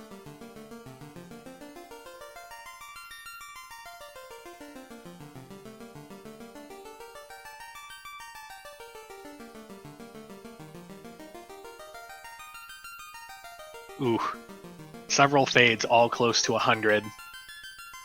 Oh, swing and hammer though, but yeah, it's going to be a rough one for Danny. Swing's just not going to do the trick. Really just needs some consistent damage output. Meanwhile, for Spell Zap versus Chaos, the Bane came out early and took down the Black Wizard and the Red Wizard. So, Spell Zap's offense is going to be in a bit of trouble. Mm-hmm. Checking spell lists a bit to see what we got going on. Spell Zap swinging the Sun Sword +4. Thinking that it's going to be better damage output than the Vorpal -4. Invis 2 goes off. Punch. The White Mage for 203. Outgoing 5 hits. Incoming Fire 3. We're just rifling through the spell list right now. Invis 2 goes off. Outgoing 4 hits for 126. Danny resets out of the Kraken 2 fight.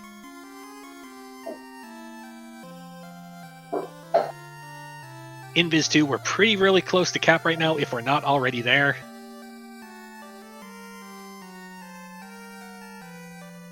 One more Invis 2, and we're going to keep swinging away. Chaos attempts to punch, misses. Invis 2 goes off. That should bring us to cap. Swing with the Sun +4. 4 hits for, I think that was 80 damage.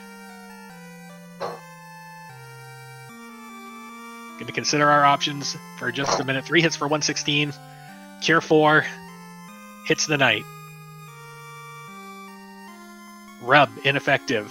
White Wizard on Fade strats. Fade for 131. Swing, 4 hits, 4 damage. This is where we wish we had the Vorpal, because without any buffs, crits are what's going to get through, and that Vorpal would have had a lot more of them. 2 hits, 2 damage. And that White Wizard is almost out of Fade charges. 4 hits for 88, Fade for 156. Incoming Fire 3. We're almost certainly going to be seeing all of Chaos's spell list. Let's see if there was anything dangerous at the end of it. 4 hits, 4 damage. Fade goes out for 108. Punch, misses. Next round. The last Fade. Incoming Fire 3. Outgoing Sword Swing. 3 hits, 3 damage. And then a Fade for 150. This is gonna take a while. 5 hits, 5 damage. Incoming Punch, misses. Cure 4 lands on the White Wizard. A lot of health. Basically, we're dodging insta-kills at this point. The White Wizard doesn't have anything to do for chip damage other than melee. And crit punches for 21 damage. So while Zap continues to fight this Chaos, they're slow too. Very slowly. We are joined in the booth here by our winners, Team Thunderalot, Sir Linkalot, and Thunder. GG's. Thank you.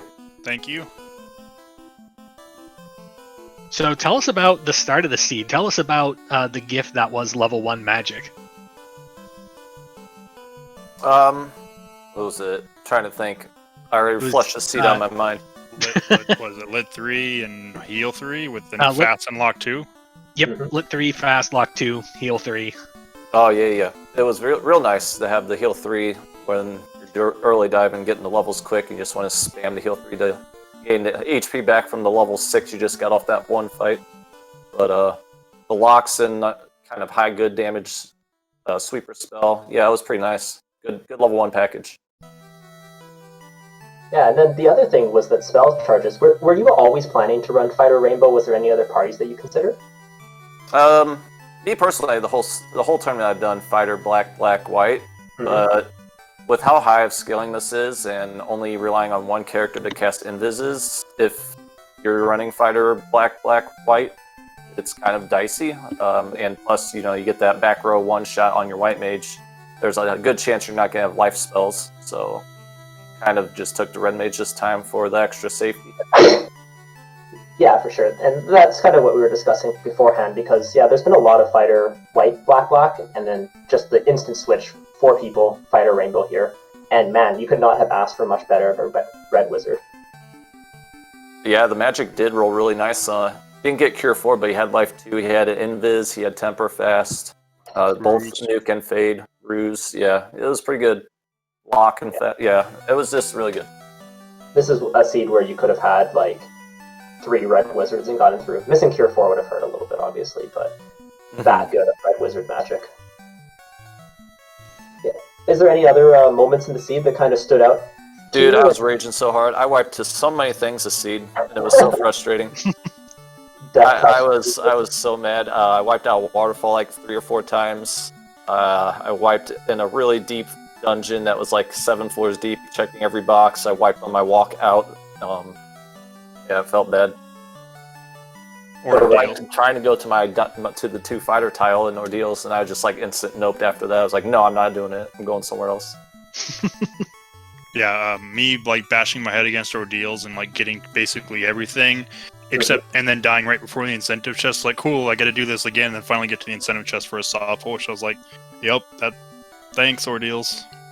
At least I know there's 3 shards here that I can come back for later when I don't care about this dungeon anymore. Yeah, Ordeals did not especially provide other than those shards. This also seemed to be very much a seed where the shards were kind of spread throughout, in that like you very much had to go back and backtrack some of your partner's things. There was no like major shard trove other than like 2 or 3 shards here and there in a row. Was there any like location that we missed that was like super shard heavy? Not really. We have notated. It's like 2 here, 1 there, 3 there. Yeah. I mean, yeah, nothing that was quick into getting into like the 1st or 2nd floor. You really had to dive down to like floor 4, floor 5 to get your last few shards, it felt like. Yeah, so one of the key storylines that we were talking about throughout was that you 2 were in the air about 15 minutes earlier than Crescent Lake Party Planners. That Ordeals check, like the location Ordeals, really paid big dividends while they went on the slab turn-in chain, and just last location, that crown. Were you feeling pretty good going out of the early game, or was that kind of a surprise to you? It felt good. I kind of felt the same way. I was like, hey, going down to Ordeals, getting floaters can be a good swing in your favor. But I kind of kept in mind, well, I wiped in Waterfall 4 times here. I also wiped trying to get to the Vampire at the beginning game like 3 times. So like any swing that this might give me a favor of, I felt like it just negated all the loss that I had accumulated up to that point. Mm-hmm. And then something else that was interesting is that you had slightly different grind strategies in terms of Sir Lancelot kind of doing the 4-person all-party grind, and then Thunder going with the 2-person. As Spellzap does finally get through Chaos after his red wizard and his black wizard went down like turn 1 or 2 to Bane. Very, very slow but methodical fight. But yeah, maybe just quickly touching on the... I know that you do this pretty much every match, Thunder. Is Sir Lancelot thinking of switching over to his mentor strategy, or is it just Sir Lancelot's the mentor now and just do your own things? So I guess as far as me grinding, with high clamps, I know like Thunder, he has his reasoning. He only needs a black mage to get the cast off, whereas because he's been typically doing like double black. Whereas me, like my black mage, if anything, I might go down to like a 3-person grind. And drop the black mage, because I like keeping the red mage up, especially when it has spells like that, to get the higher HP, to get the charges, to kind of have that safety in Topher. Because when we were talking like strategy, everything like that, that was kind of one of the biggest things. It's like we can't really afford. I mean, regardless of who you're going against, you can't really afford Topher wipes, because that's going to be your biggest time loss. But we definitely can't afford it against a team like this. So. Be as safe as possible. That was kind of my strategy. Just like get everybody the health, more magic resistance since there were only 2 ribbons just in case, which Bane didn't care and grabbed both of my mages as well.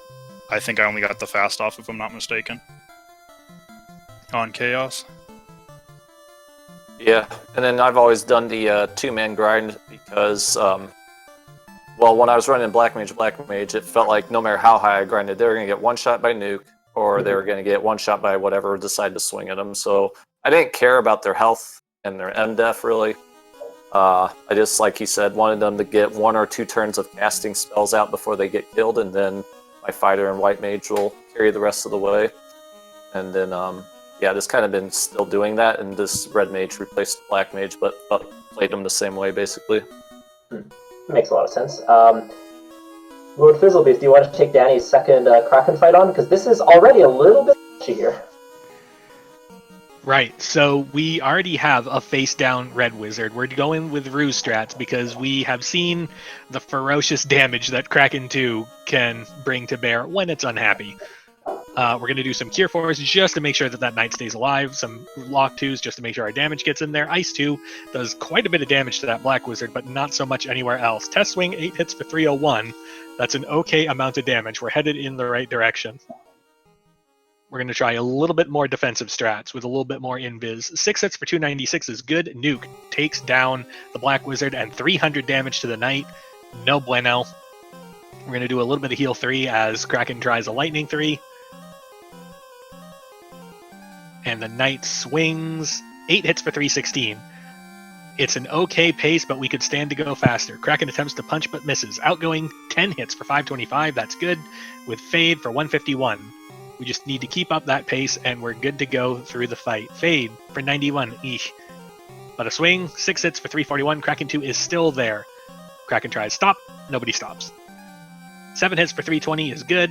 Crack thankfully misses both of our ribbon party members. We're on hit and wait strats. 7 hits for 476. Don't even have time to wait. Kraken 2 goes down. Danny is through to Tia 2. Yeah, I think from everything we saw on your screens as well as what we saw from Spellzap's first time through, it seems like Kraken was really the biggest gatekeeper that was there. If they were just a little bit more punch happy at any given point, could be a big problem.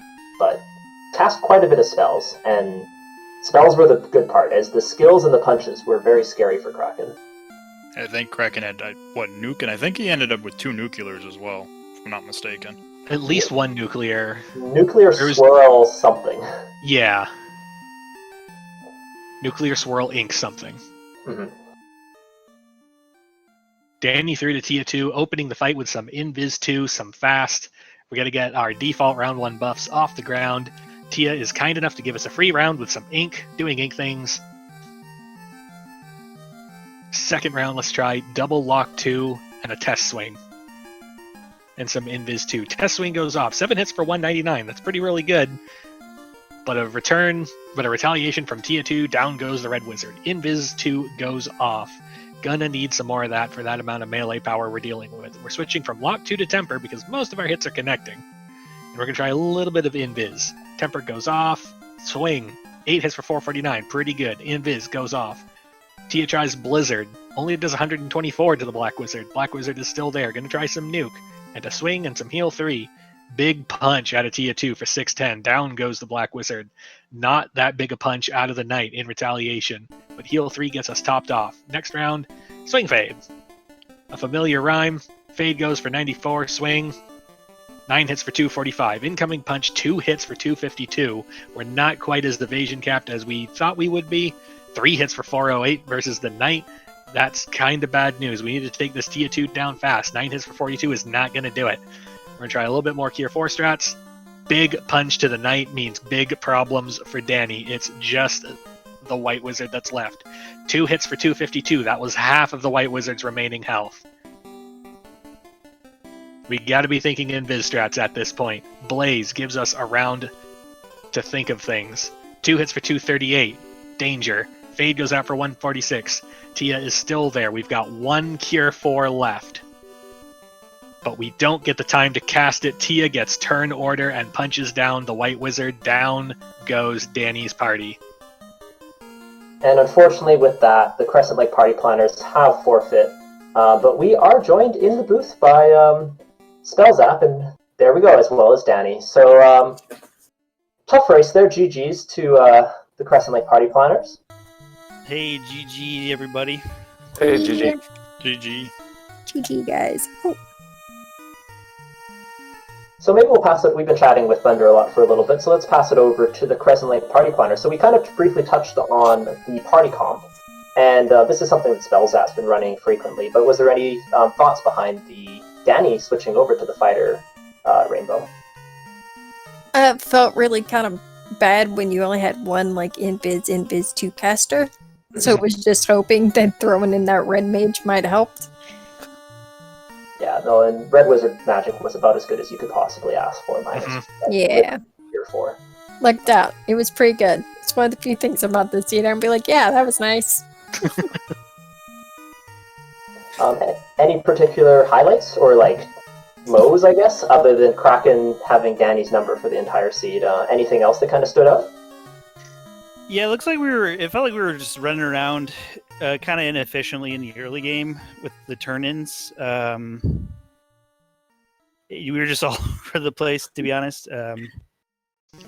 We didn't go to ordeals, but we were just hanging out, checking all the places, doing the turn-ins, and then re-diving places over and over again. And eventually, we were like, oh yeah, we got ordeals left, let's go do that. And then got to the floater. Yeah, fairly late, I would say.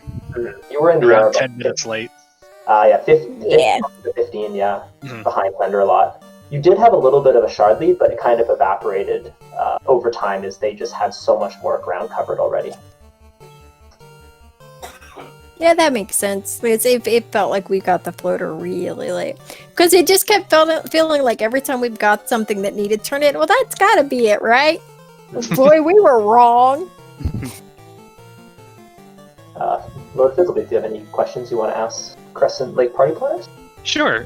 Going into game 2, is there anything you think you would like to do differently that you weren't able to do in this seed?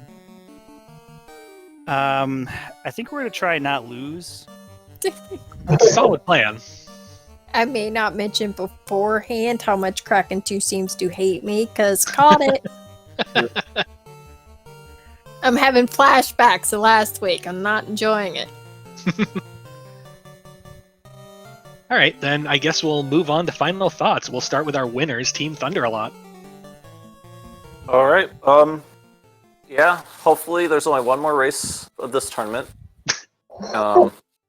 Get that over with tomorrow, so this tournament's over, and then focus on the next big thing. But no, it's been a lot of fun. Co-op's always fun. It's fun getting to know your partner a little more, playing seeds with a person, bouncing ideas back and forth, and sharing your pain with someone in the moment who cannot relate to it.